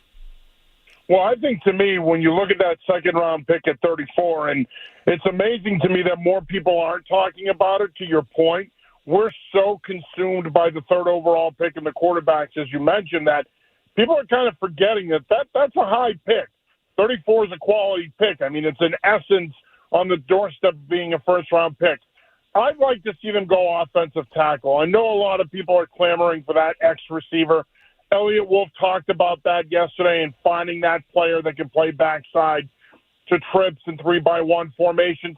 But to me, Joe, I don't buy this idea that Okorafor would be their starting left tackle if they started the season tomorrow. They need to be better than that. This isn't a knock on him. I don't think he's a bad player, but they could do better there. And so to me, at pick number 34, I think you have to go offensive tackle. There's still going to be some pretty good offensive tackles available there. I think, to me, it's a no-brainer. Again, a lot of people want to see them go receiver, but you can get a quality receiver at pick 68 in the third round, day two. A guy that can step in and play for you right away. After you get past the first top 50 picks, I think the offensive tackle position really starts to dip. To me, at 34, you're going to have 2 or 3 guys there that are potential left tackle types. You got to take one of them. So the other thing, too, John, is that, if a tackle goes to free agency, they're going to get big money, right? So it's like they're not going to pay anybody. Like they're just not going to do it. They did it with Michael Onwenu because they had to. So to your point, drafted a kid in the second round, yeah, you don't get that extra year, but you have a guy that you control for 4 years, and you can extend him before that final year, but you get a controlled number for another 4 or 5 years. It's just, I know quarterback is very important, and I'm fine with it being a quarterback early on, but yeah, if we're talking wide receiver or tackle, you want long-term, and that's what the tackle will actually do. And in a pretty deep draft, can you give me some of the names who may be there that you're interested in? Well, I mean, I think you got a guy like Kingsley Suamatea from BYU. I think he's a terrific prospect. I think he's probably a borderline first-round pick, but he should be there at 34. Ideally, a guy like Tyler Guyton, I don't see this happening, but out of Oklahoma, he falls to them at 34. He's another possible name. You got another guy like Jordan Morgan from Arizona, another guy that's a possible name there. Also a guy that can potentially, if need be, kick inside and play some guard. He's got some swing potential, but he's 6'5", 310. So there's guys there, Patrick Paul out of Houston. There's guys there that you can justify taking at 34 that profile as future left tackles. To me, Joe, I don't think wide receiver is as much of a need. That's the thing, and Wolf talked about this yesterday, and I know it raised some eyebrows that he was confident in the receivers that they have in the building, but he made a good point. They've got guys with NFL experience that have been productive players in this league in the locker room. So receiver's not as much of a need. I'm not saying that you can necessarily win with what they have in terms of their skill group, but if you're going to take a quarterback at 3, you need to protect that quarterback. The best way you can support him out of the gate is pass protection. Protect him. Do yourself a favor and take that offensive tackle at 34 It's more of a need than receiver. The fact that people are picking receivers there in mock drafts is freaking idiotic. It's stupid. And it speaks to either they're looking at it from a fan's perspective or they don't know the team. Because if you know what this roster looks like, you're not mocking a wide receiver to them at 34. That's just flat out idiotic. I like how you mentioned the kid from BYU. He's been linked to it. I know Dane Brugler from The Athletic has how do I say him? Sua Matea?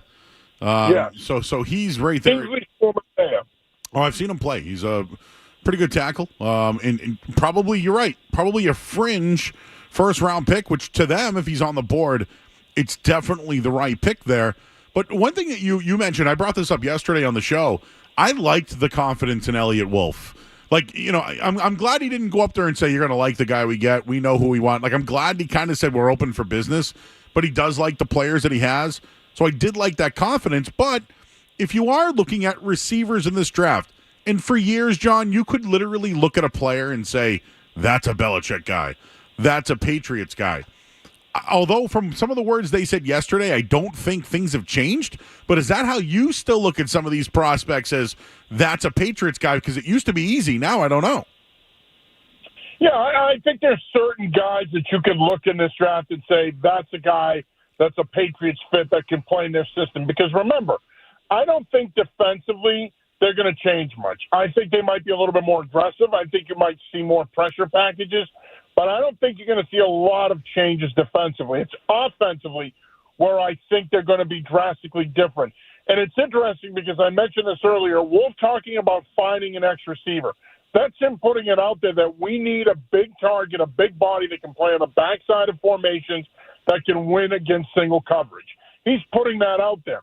But to your point about the way he handled yesterday, I liked the way he handled yesterday. Everything's on the table.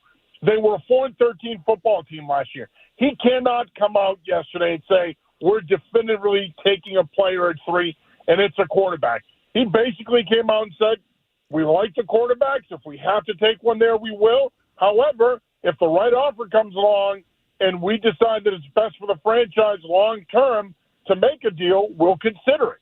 I don't see anything wrong with what he said. Now, and I know a lot of people interpret it as they're not confident in the quarterbacks that are there in 3. I don't see it that way. I think that there's 2 quarterbacks, in my opinion, who I think they really like there and would consider taking a 3 if they're sitting there. But if the Minnesota Vikings come in and all of a sudden they're in love with J.J. McCarthy and they're willing to give you 3 1s and a 2 or 3 1s and a couple other picks down the road, you have to think about that. You can't poo-poo it if you're them. So, to me, I think a lot was said about the way he handled yesterday, but he handled it like a pro. I think he did a really good job. You got to remember, too, the opening question is, you know, what does he think about having to make this pick and kind of being a quote-unquote lame duck GM? And he has to answer that question. And the reality is he's in an unenviable position. He's got to make a pick that's going to be the future of this franchise, and there's no guarantee he's going to be a part of it. I thought he handled it all the right way, in my opinion. All right, John Saranides joining us here for New England Football Journal. You brought up the quarterback, so fine, let's do it. Well, do you want to talk about the quarterbacks? Because we haven't talked about them much in the last 6 months. Yeah, I'm tired of it, so I'm trying to find another way to ask you about this.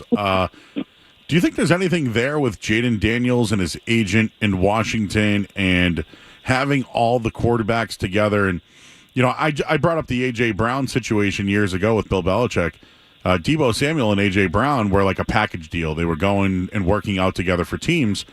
But the report was Bill Belichick thought that they were kind of fooling around a little bit and just liked what N'Keal Harry did and made the call, right? Called this guy and, hey, I like this guy.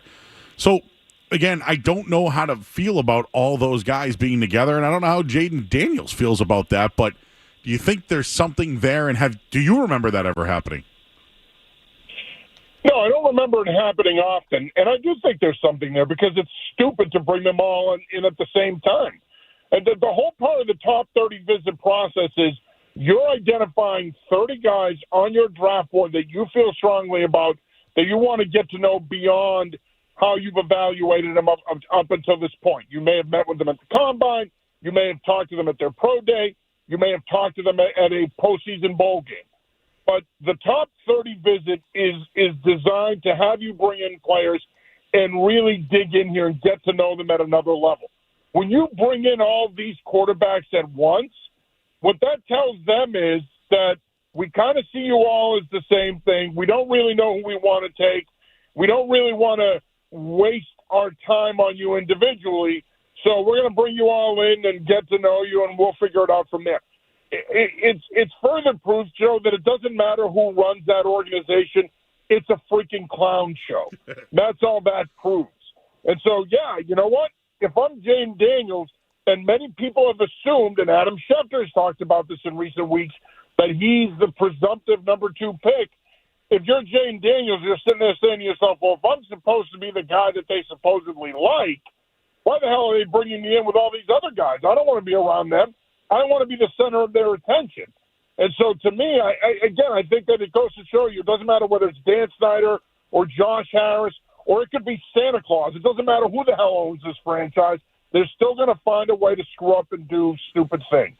All right, tell us about some of the young local kids. We mentioned the big board. I don't know if you heard about this, but the big board, Felgram, as they just do it because they feel like nobody knows, which the big board has hit some guys. And one of the guys that hit today was Dylan Lobb. I believe he's a running back over at UNH. Give us the skinny on him. He's terrific. You know, we've been pretty fortunate to cover Dylan the last 3 years, and just a dynamic playmaking running back, versatile. He can run in a zone scheme. He can run in a man gap scheme. But it's really the overall versatility with him, Joe. You can line him up in the slot and run jet and fly sweeps with him. He is arguably the best receiving running back in this class. It's not, in my opinion, it's not even arguable. He is by far the best receiving back in this class. It's not even close. I think he's a guy that has receiver potential. He's that Swiss Army knife that if he ends up in a situation with a creative offensive coordinator that can use him in 11 personnel and 10 personnel and move him around, they're going to get a playmaker out of it. The other thing is he's a terrific kick returner, one of the top kick returners at the FBS and FCS level the last 2 years. He's a guy that can return punts. He's just a dynamic playmaker and a guy who was under the radar going into 2022, made a name for himself, but he really put himself on the map last season in the game against Central Michigan where he put up huge numbers. He is a terrific player, and he's a guy that I think should go early day 3. If he's still on the board halfway through round 5, I'll be surprised. All right, now Skaz got something for you. Maybe a change. What do you want? You went to Bridgewater State, Skaz? So I went to Bridgewater State, but I also went to Bridgewater Rainham. So I wanted to ask him. I saw New England Football Journal, who does a great job covering not just the NFL but local football as well. And yeah, Bridgewater Rainham named a new head coach, formerly from Franklin. Is it Ian Bain or Ian Bain? Yep. And yeah, so I just wanted to ask you if you could just tell me a little bit about him. Tremendous hire. I've known Ian for a long time. I've coached against Ian. He's a great hire for Bridgewater Rainham. He lives in Rainham. It was a family decision. He loved his time in Franklin. He built a terrific program in Franklin. In fact, in 2016, when Ian Bain got the Franklin job, it was me, him, and Ed Manti, who was formerly the BC High coach. We were the 3 finalists. Ian got it, hat tip to him, and he did a tremendous job building up the Franklin football program, making it competitive. He's going to do a great job there. He really is. It's a program that has history, tradition. They want to be good in football. He's one of the best offensive coaches in the state, terrific play designer, terrific coach in terms of creating matchups in the passing game and developing quarterbacks. He's a home run hire for Bridgewater Rainham. And speaking of Bridgewater State, don't forget we got Jimmy Cahoon, quarterback from Wareham. He's probably either going to go in the 7th round or more than likely going to sign as an undrafted free agent, almost 6'5".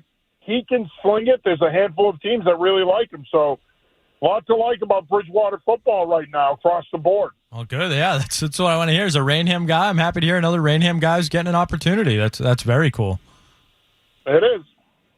John, any other locals that we should be keeping our eyes out on? Yeah, absolutely. I mean, I love Christian Haynes, guard center out of UConn. We had him as our number 1 prospect in our New England top 50 draft prospects. For 2 years, I have felt that he is a top 50 pick. I'm sticking to that. I think he goes middle of day 2. You also have Christian Mahogany out of BC, who he visited with the Patriots last week. He's visited with the Chiefs, among other teams. He's picked up a lot of momentum. I think he's a plug-and-play starter from day one, wherever he ends up. I suspect he'll be off the board by the end of day 2. And a guy that a lot of people really like but aren't talking enough about is Karan Amagaji from Yale.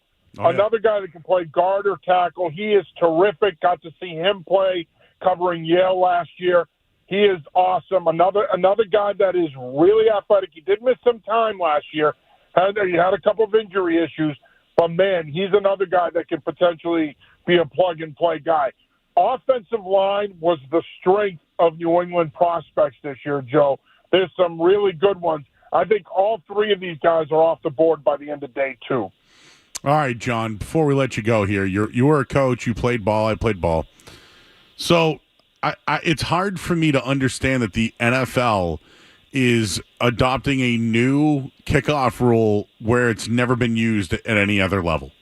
So I know it's happened in the XFL. I get it.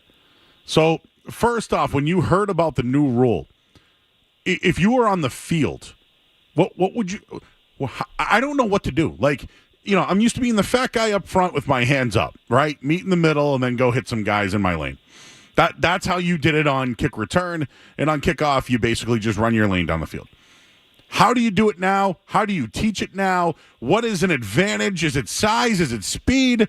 This is going to be fascinating for me, but at the same time, as if I was thinking as a player, this would drive me crazy because how do you even work on a skill for this?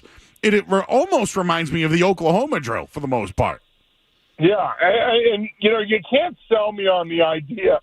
And I know they're saying that this is safer, and there's been evidence to suggest in the XFL that it is safer. But again, to me, it goes to show you that I'm all for making the game safer. I love the game. It's my passion. I want the game to be safe so countless generations after us can play it. But what really gets me is how, to your point, how are you going to coach this now?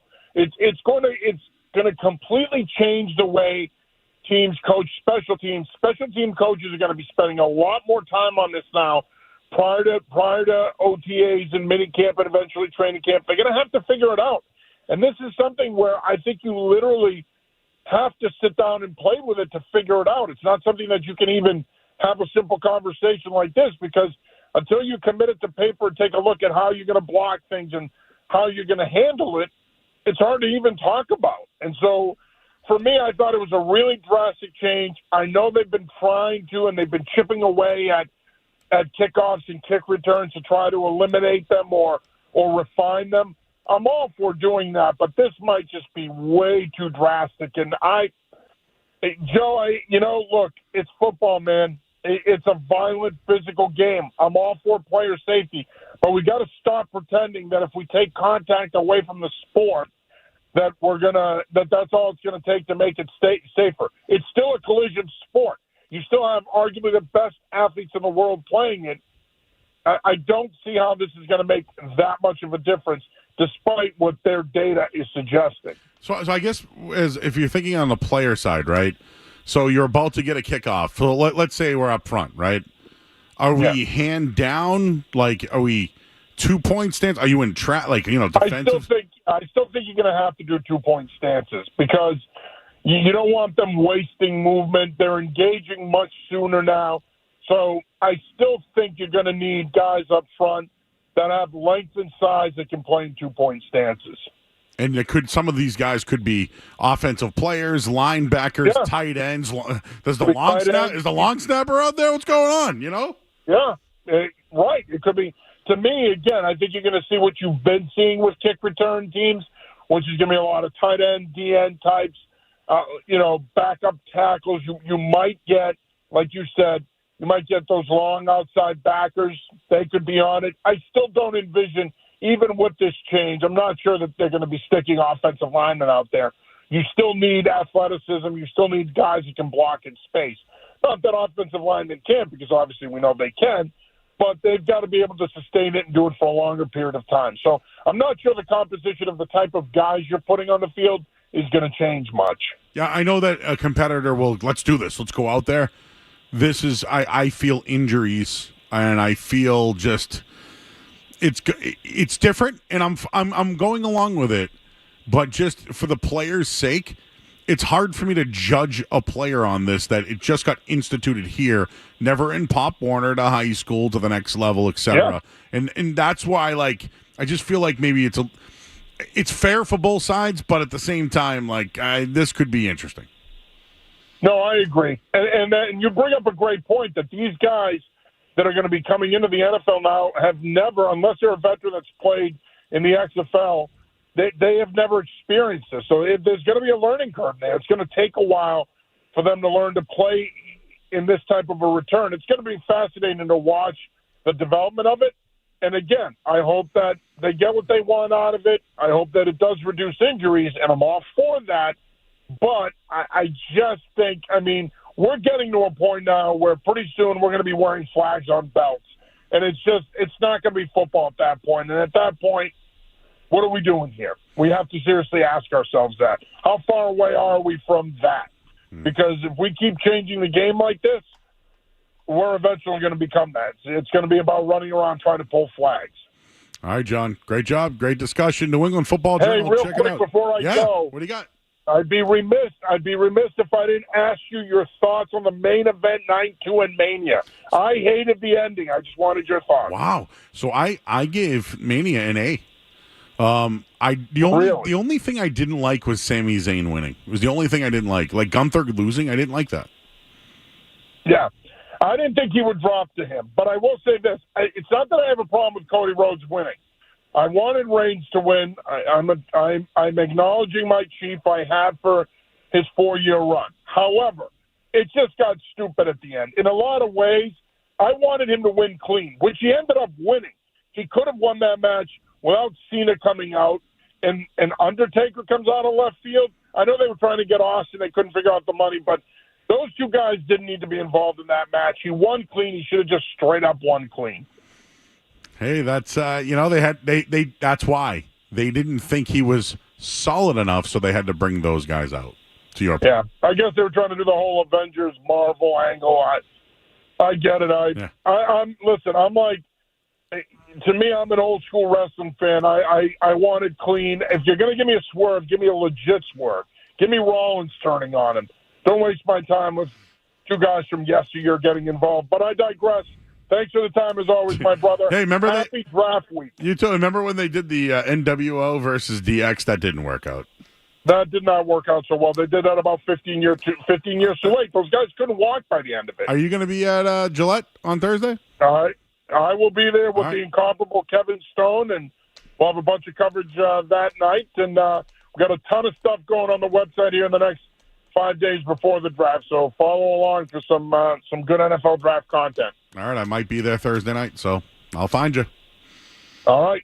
All right, then John. if you're there, brother. He's John Serenides. We better find you got it. You better. You know it, bro. All right, he's New England Football Journal. John Serenides, great job tonight, my man, and thank you so much. Hey, by the way, this hour of the sports has been brought to you by our good friends over at Valvoline and Oil Change. Enjoy quick and convenient vehicle maintenance this month. Visit NewEnglandOilChange.com for 15% off your next drive-through oil change at Valvoline and Oil Change, now open in Weymouth, Canton, Bedford, and Natick.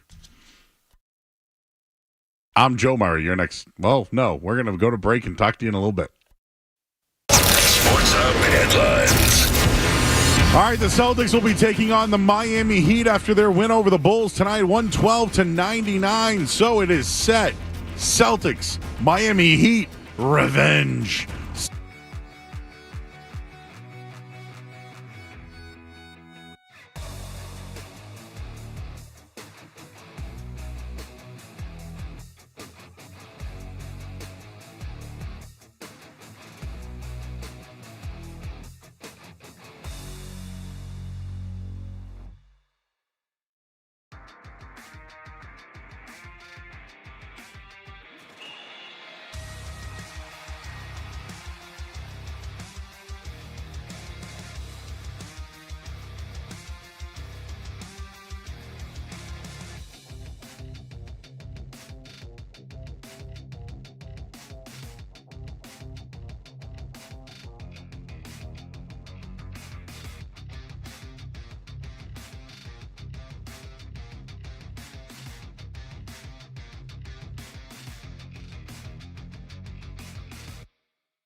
3 this year versus the Celtics in this season.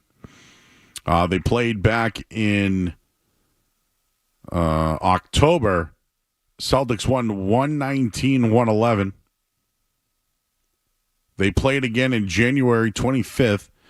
Celtics won by 33 points. And then they played again in February. Celtics won 110-106. That was kind of a close one. One of the things I noticed was the Celtics crashed the boards in those games. And just, I don't know. Revenge. That's all I can tell you, Skess. This is a revenge game. So we'll have more on this. We'll react to the Celtics and the Miami Heat, which will be on Sunday right here on 98.5 The Sports Hub. We'll take a quick break. We'll get to the musings as well. And we do have a giveaway, everybody. Thank you, Luchador. The New England International Auto Show is coming to the Boston Convention Expo and Center April 25th through the 28th. Caller number 10 to the contest line right now at 617-931-0985 will score a pair of passes courtesy the Paragon Group. For more info and tickets, visit bostonautoshow.com. So Skaz will do that. We'll take a break. We got musings in the final hour of the show next. You're listening to Joe. You're listening to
here on YouTube tonight as well. I'm reading everybody in the chat. What's up, Chad?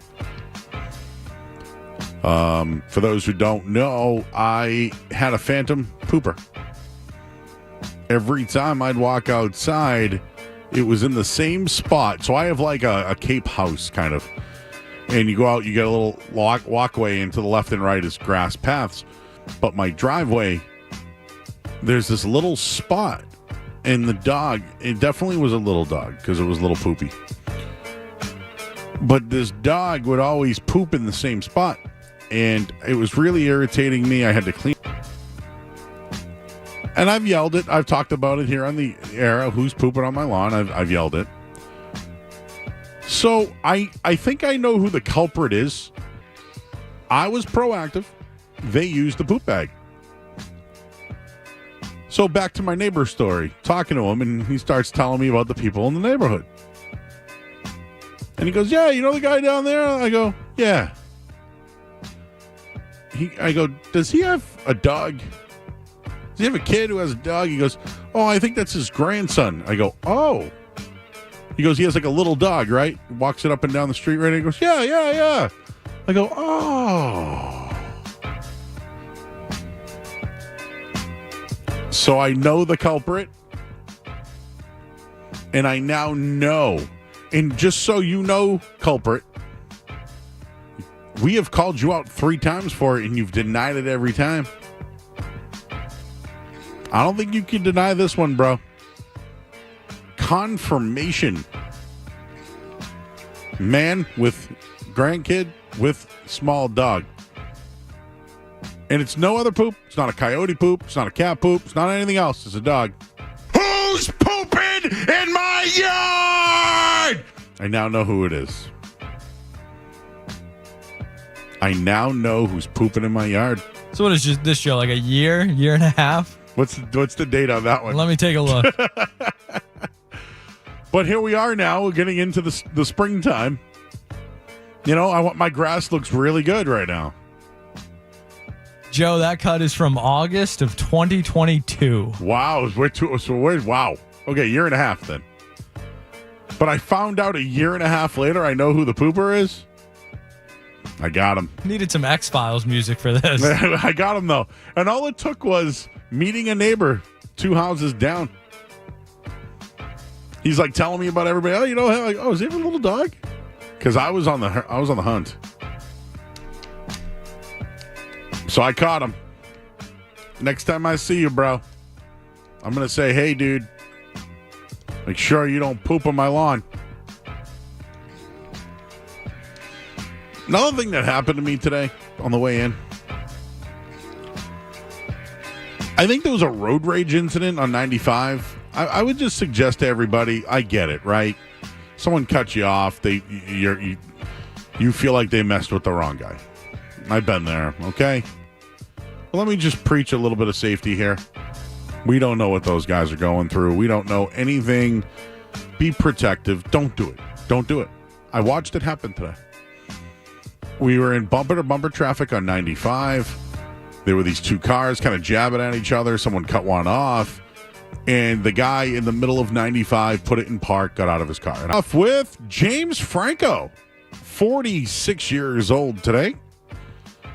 Suge Knight, 59 years old. Oh, Joanna Gaines. She's 38 years old today. Shaquille O'Neal. Maria Sharapova, 37 years old. Ashley Judd, 56 years old today. Happy birthday to a different Muhammad Ali. Troy Polamalu, 43 years old today. And and it's the shower scene, you remember? We know God could really do the cooler. Get out of here, you nosy little arm. I'll slap you silly. Oh! One of my favorite lines from that movie is, Mr. McAllister, your very own, of Tim Curry. 78 years old today is Tim Curry. Good for you, bro. Kate Hudson, 42. I've only seen it once in a year and a half since. I would say I think that's pretty good. You think if I see him, I should check him again? Joey checks on the street. Joey Murda. No, I see him, bro. I think if it happens again, would you bag it and leave it on his younger Joe Murray might have. 4-2. Yeah. Oh my God. 28-year-old Joe Murray or 18. Oh man, we would have burned that thing. Was knocked on the door and left it Billy Madison style. All right, we'll take a break. Hey, the odds are out. Celtics versus Heat. We got those for you, and we'll break that down coming up next here on 98.5 The Sports Hub. More Joe Murray coming up on the Sports Hub.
Feel about it?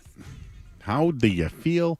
Celtics went 3-0 against Miami this year. Really, none of the games were close except for one of the final ones. But it's all because there's no Jimmy Butler now, and I think that's where we need to start. Just a couple of things. Free throw attempts. I'll look what Miami did tonight because I'm kind of curious if they can replicate that against the Celtics. Free throw. Wow, they went 22 of 24 from the line. That's impressive. Because there are some stats out there. I saw this from Brian. Jimmy Butler this year. The free throws are really bad. Really bad. It's completely. They're like a top 2 in the league when it comes to free throws. Actually, yeah. So right now, with Butler on the floor, they rank second in the league in free throw attempts. With Butler off the floor, they rank 21st. Getting to the free throw line was a big deal for Miami tonight over the Bulls. With the defense of the Celtics, and I'm just using Drew Holiday, Derek White, and Jaylen Brown, I think Drew Holiday can cover Bam Adebayo. I'd put White and Brown in the backcourt. That's what I would do. Plus, Tatum's a long body.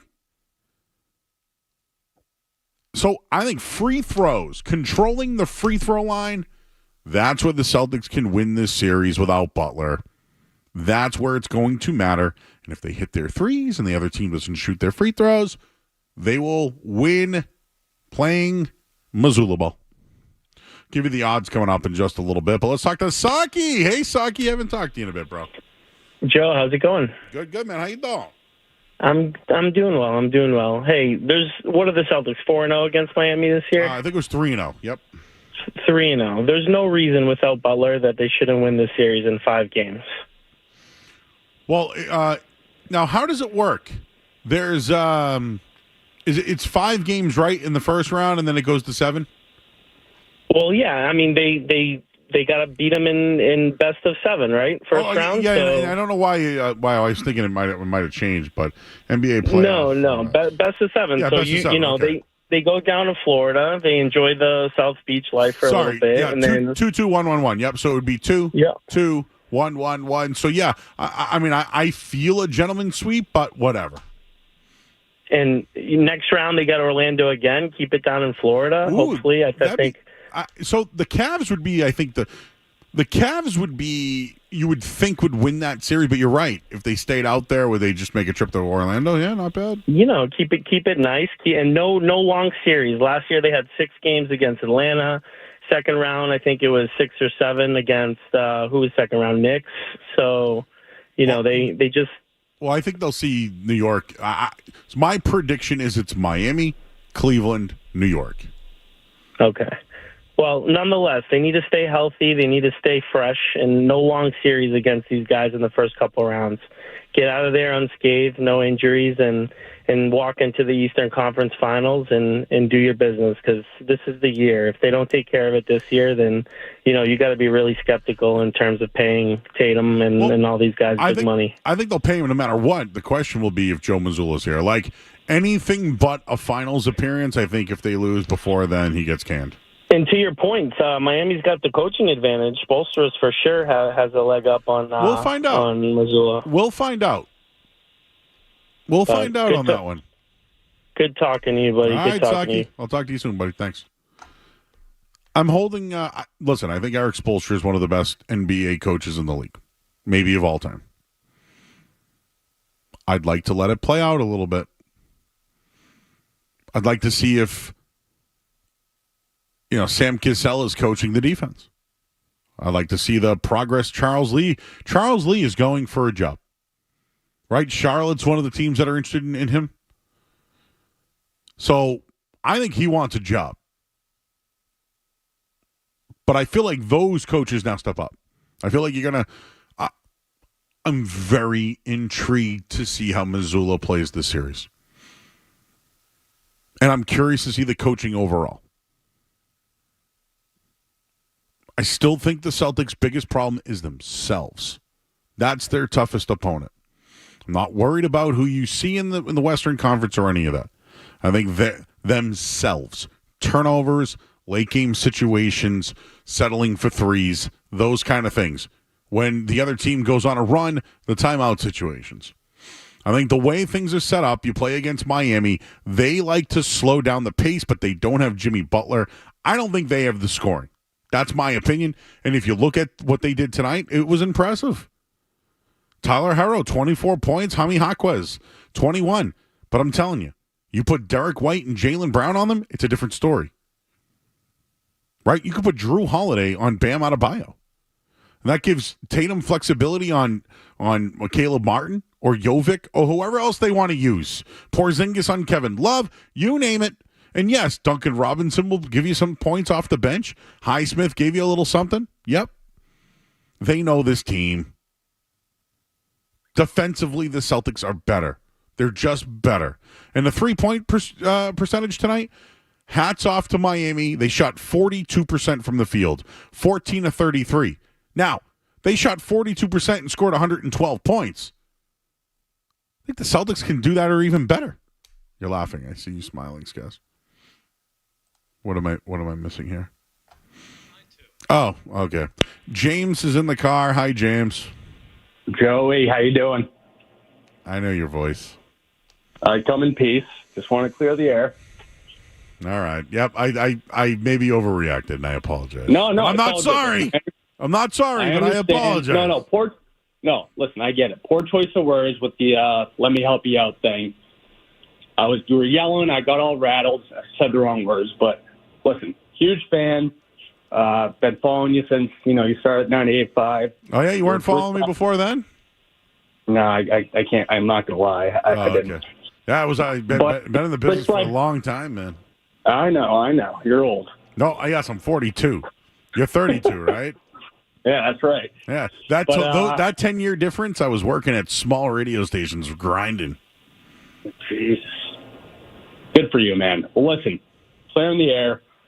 Skaz, I appreciate the backup. I know you knew my intentions were good. And I have a suggestion for the monument in the studio. Oh, you mean the mannequin? Mannequin, yes. I want to see Bird back in the studio, 98.5. I'll see Bird this weekend. I see Bird. Right. I see Bird weekly. Let's just say this: I see Bird. I go food shopping with Bird in mind. Do you know that? That's fantastic. Like when I go out, I'm like, Bird's gonna come over. I gotta get these because I know he's gonna eat them. Oh, that's great. Well, listen, that's all I got tonight. Right. Hey, talk to you later. Let me ask you this. Are you from Wakefield? I'm from Wakefield. I don't live in Wakefield. Where do you live? Actually, I live in Charlestown. I'm right down the street from Mike's. I go all the time. Great beef. Okay. So actually, last question. Yeah, and real quick, do I have an association to beef that you want to talk to me about? Well, you're the king of beef, so I am not. The king of beefs. Last question. No, hang on. The king of beefs is Andy Ferg. He runs the North Shore Beefs. All right, you're the Duke. You're the Duke of beef. No. I'm from Boston, where we didn't have beefs. We didn't have beefs out there. There was not. So what happened was I used to work for the North Shore radio station, and I had a little cubicle, and I had a window next to me, and I would always see this place called Nick's Roast Beef in Beverly. It was in my view, and I go, what is going on over there? Why are there people always getting beefs all the time? So one day I went in, I got a beef, and it changed my life. I never had a beef until I moved to the North Shore. What a first timer too with Nick's. Fantastic beef. Nick, cash only. Nick's is a fantastic establishment. Great establishment. Have you tried Modern Butcher? So I haven't had. I can't get into the place, but I met the owners. They're great people, and my buddy has. If you want to ever go in there, Churn & Co. ice cream. If they have a little ice cream in there, my buddy owns that. It's spectacular, even better than the beef. All right, noted. I got it. Anything else? All right. Well, this is great. What's that? Anything else for me? Nah, you're good, man. You're a young buck. That was my point last night. So you moved from Wakefield to Charlestown. You must be making some good money. Hey, they'll keep mom close. 15-minute drive. Yeah. What do you do? What do you do for work? I'm in real estate. Oh. Yeah. So. In the mortgage side, or do you sell like houses and condos? No, I'm on the commercial side, like buildings and stuff. Oh, buildings, yeah. Yeah. They've done a lot in Charlestown these days. Yeah, it's still going to, I guess, the Encore is it's on Charlestown, but that's Everett. That road faster now. No, I know, but it affects Charlestown. But, it's going well. We got Primo over there now. Yeah, I got friends over there. I haven't been there yet, but I know the people who are there, and the Monument's a great place. Oh, Monument's great, too.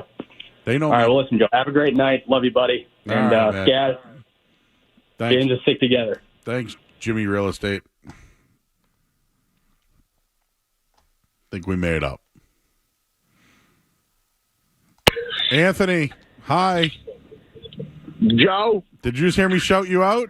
I heard you shout me out. I also did not see you at the Modern Butcher tonight. I'm working. I understand this. This is very tough you for just everybody. called me while I'm at work, and you're upset that you didn't see me somewhere. What am I supposed to do, Joe? We just miss you. That's all. No, I miss you. Doesn't it? Because I used to see you guys on Friday nights after television. It's amazing just to hear your voice. You're doing very well. I love it. Well, thank you. But what's the flavor this week, my man? So far, the only thing that I packed is a blueberry waffle. It's an Eggo streusel with a blueberry ice cream. Don't do that to me.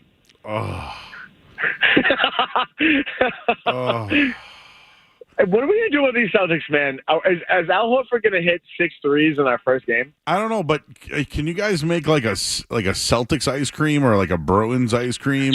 So we did for the Celtics. We were honestly trying to get Marcus Smart at one point for our. You don't want him. I know it was at the time. It was a Lucky Charms ice cream. We were trying to get the Marcus Smart charms. I know it was last year. It was a different story. We're honestly on for the Peyton Pritchard. Oh yeah, I know a guy who knows him. Well, if you tell that guy to tell us, then we'll figure out a Peyton Pritchard ice cream flavor. What do I get out of it? You will get besides ice cream, some ice cream. I've got a nice Mac Jones 10 out of 10 PSA if you need that. Is it autographed? It is only a jersey. Okay, so listen, any Kenny Pickett, Mac Jones, the whole draft class is just. You might as well throw all those cards in a fire. Oh man, you almost swore, Joe. You're on live. You almost swore. Almost. I'm going to say that. I didn't swear. Almost. I would say that I have I got a nice a nice George Pickens. No. Oh. No, real quick, I got one for you. Was there something going on at Patty Kelly's tonight? A bunch of people were like, hey, am I going to see you there? What's the deal over there? I don't know. Honestly, I would usually know that. Adam is a fantastic owner. In fact, my girl's car got towed about 2 or 3 weeks ago, and he put his cameras out to make sure that there are no more tows being over the Dunkin' Donuts. Oh, so okay. you want to talk about a guy who's out for the community? It is Adam. He's the man. Nice. Do you ever have a pooper in your yard? A pooper in my yard? No, we have trash getting blown in there, and in fact, it's actually ridiculous. I'm in Salem, so it's pretty hard for us to get poopers. We have a very great community. Yeah, all the kids. College kids. No, we're in Witchcraft Heights. There's no college kids. You know, what do you think about like a Joe Show ice cream? Well, you message us a flavor idea, and we can probably accommodate for it. Honestly. All right. Are you more fruit flavored? Or are you more chocolate flavored? I would say I'm an OG vanilla, but I like a little bit of a like the Big Dig that Brigham's makes. No, I don't know that, actually. Okay, Google that and then think that. All right. How about you message me? You let me know exactly the flavor profile. We'll figure it out. All right. Thanks, Anthony. Appreciate it. All right, Joe. We'll talk to you. All right. He was listening. You never know who's listening these days. That churning call, let me tell you, though. Whew. Celtics still play the Heat, and Mark in Norton wants to talk about it. What's up, Mark? Hey, Brosip. What's up? How you doing?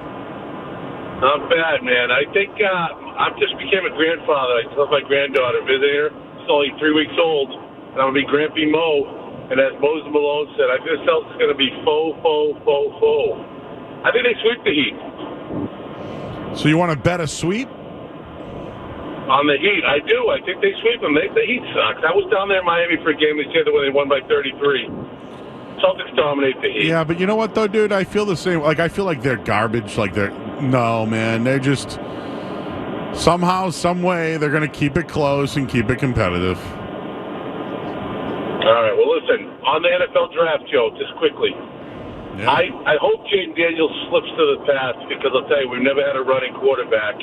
And I would like to see that in New England. Have they never had one? Was Michael Michael Bishop? Rohan? You shouldn't be. Dummy up.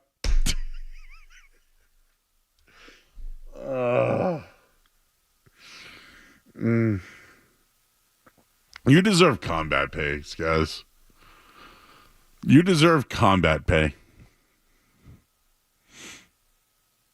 Like, how many? What should we start setting over unders on this? I don't want to encourage anybody. No, I don't either. I don't either. Please don't swear. Just don't. We have a dump button, which is fine, but just don't swear. It's always the follow-up question, isn't it? You reel them in. It's always the follow-up question. Always.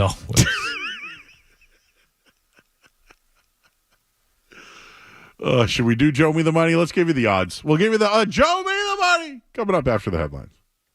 Sports Hub headlines.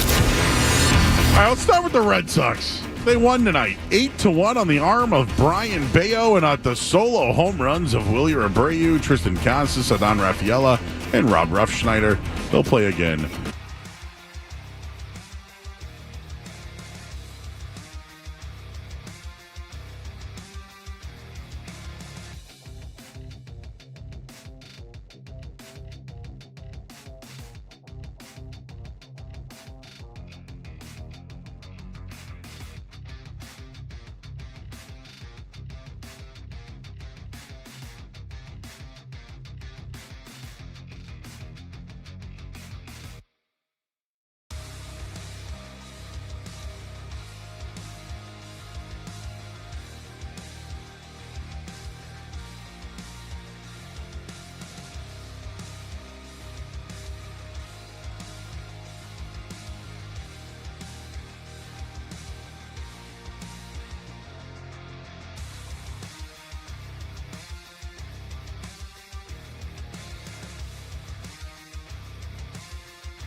Mazzulla and Bertrand get you through the midday. Joe Murray gets you right through the night. I actually spoke with women today. On the Sports Hub. It's a very personal, very important thing. Hell, it's a family motto. Are you ready, Jerry? I'm ready. Just want to make sure you're ready, brother. Here it is. Show me the money. Jerry,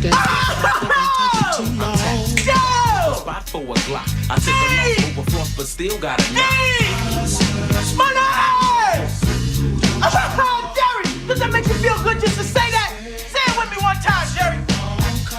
Show you the money. Oh, no, you can do better than that, Jerry. I want you to say it what you would mean it, brother. Hey, I got Bob Sugar on the other line. I better hear you say it. Yeah, no. Show you the money. Not show you. Show me the money. Show me the money. Yeah.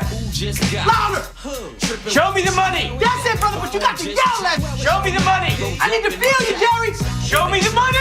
Jerry, you better yell. Show me the money. That should be a good one. And that will be the... You won't play the winner of that. Until you will play the winner of Orlando, Cleveland. Do you think they'll get any PTSD seeing Miami again? Do you think we will? I think it's good for them. Do you think we will? I think it's good for the Celtics. This is something that, this is a demon they have to exercise. Oh, yeah, they did this before. Remember Brooklyn a couple of years ago? They swept them. Yeah,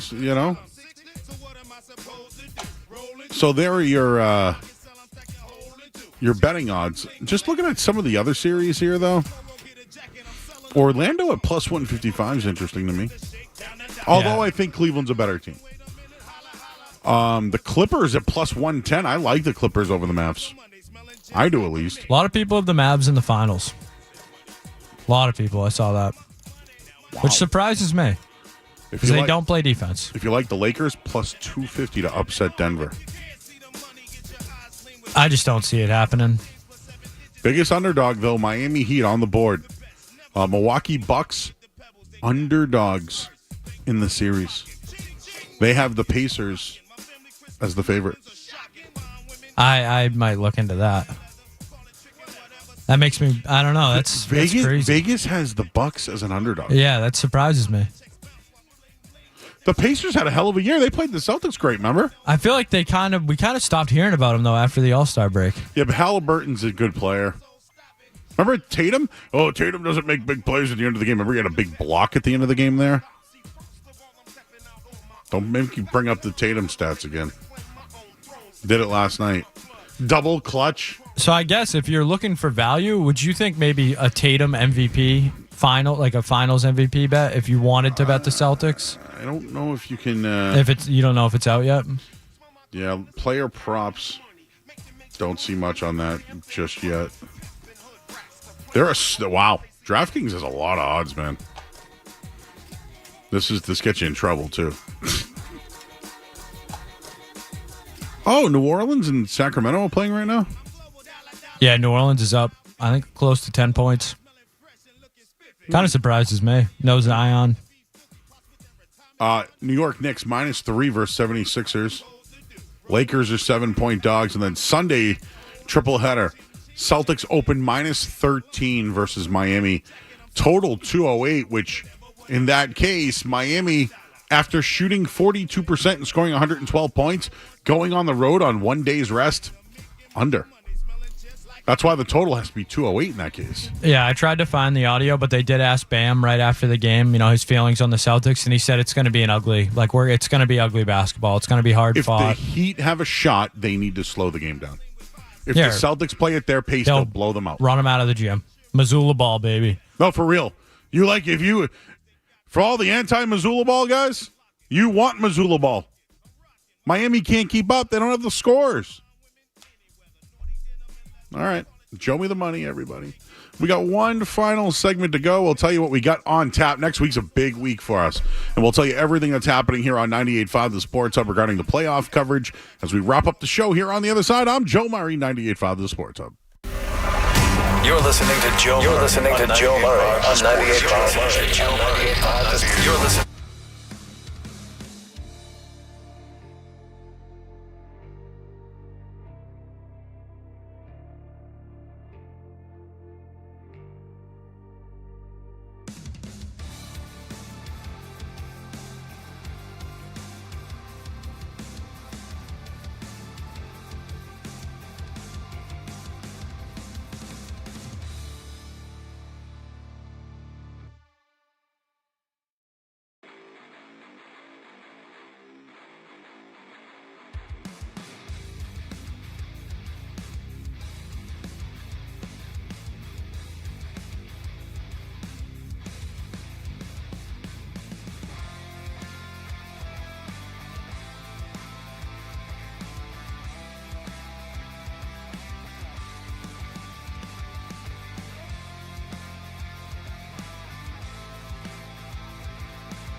morning.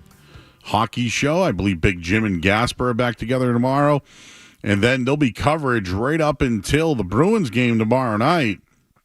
And then the Bees and Leafs in action here on 98.5 The Sports Hub. Yes, I believe we will have Tim McCone and Kevin Majori on for the pregame. Ooh, a hockey expert leading into the Bruins game. So I'll be tuning in. Very happy to see Kevin doing some Bruins talk. He could leave his jerseys in the empty chair. Yeah, there we go. I need some of Kevin's jerseys. That could be the mannequin. And then Sunday morning, I believe, there's the football show, the Sunday football show with Barth and Cerrone. And I believe it's Ted Johnson. Is it Mark Dondero? I don't know who's in this weekend. And then it's right into the Celtics game.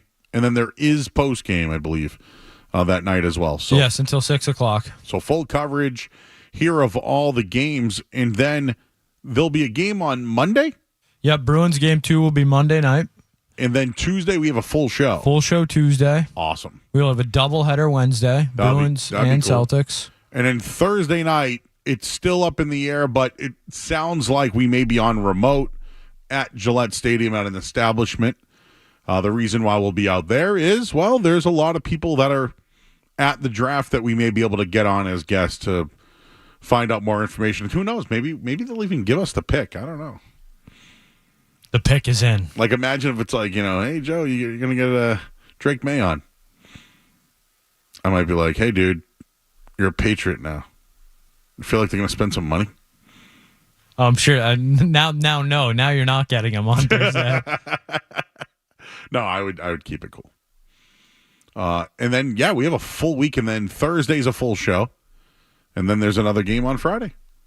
I could be wrong, but Oh, no, we don't. Yeah, I think it's another doubleheader Saturday. Yeah, back-to-back Friday. And the Thursday. Patriots, I believe, have the second pick in the second round? That's right. So you might get double Barth this week as well. Yes, absolutely.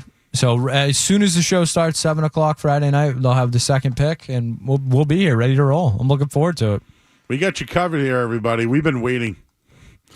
It's been 1 week since you looked at me. I saw that coming. No, it's been a while. We need it. We need real talk.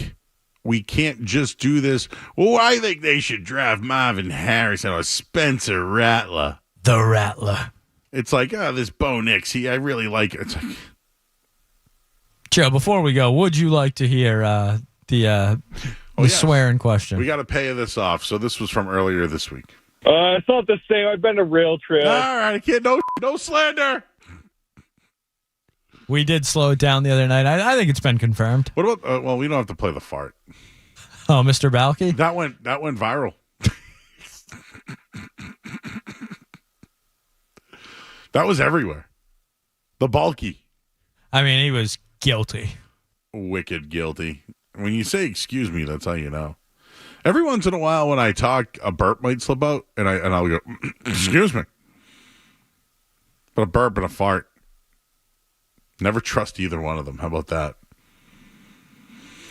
So that's it. We got you covered all weekend long here on the spot. I'm excited for some hockey tomorrow. I got to tell you, real hockey, though. Like, not this, end of the year stuff. I'm talking 2 original, 6 franchises going at it. Leafs want to upset the Bruins, and the Bruins, they're on.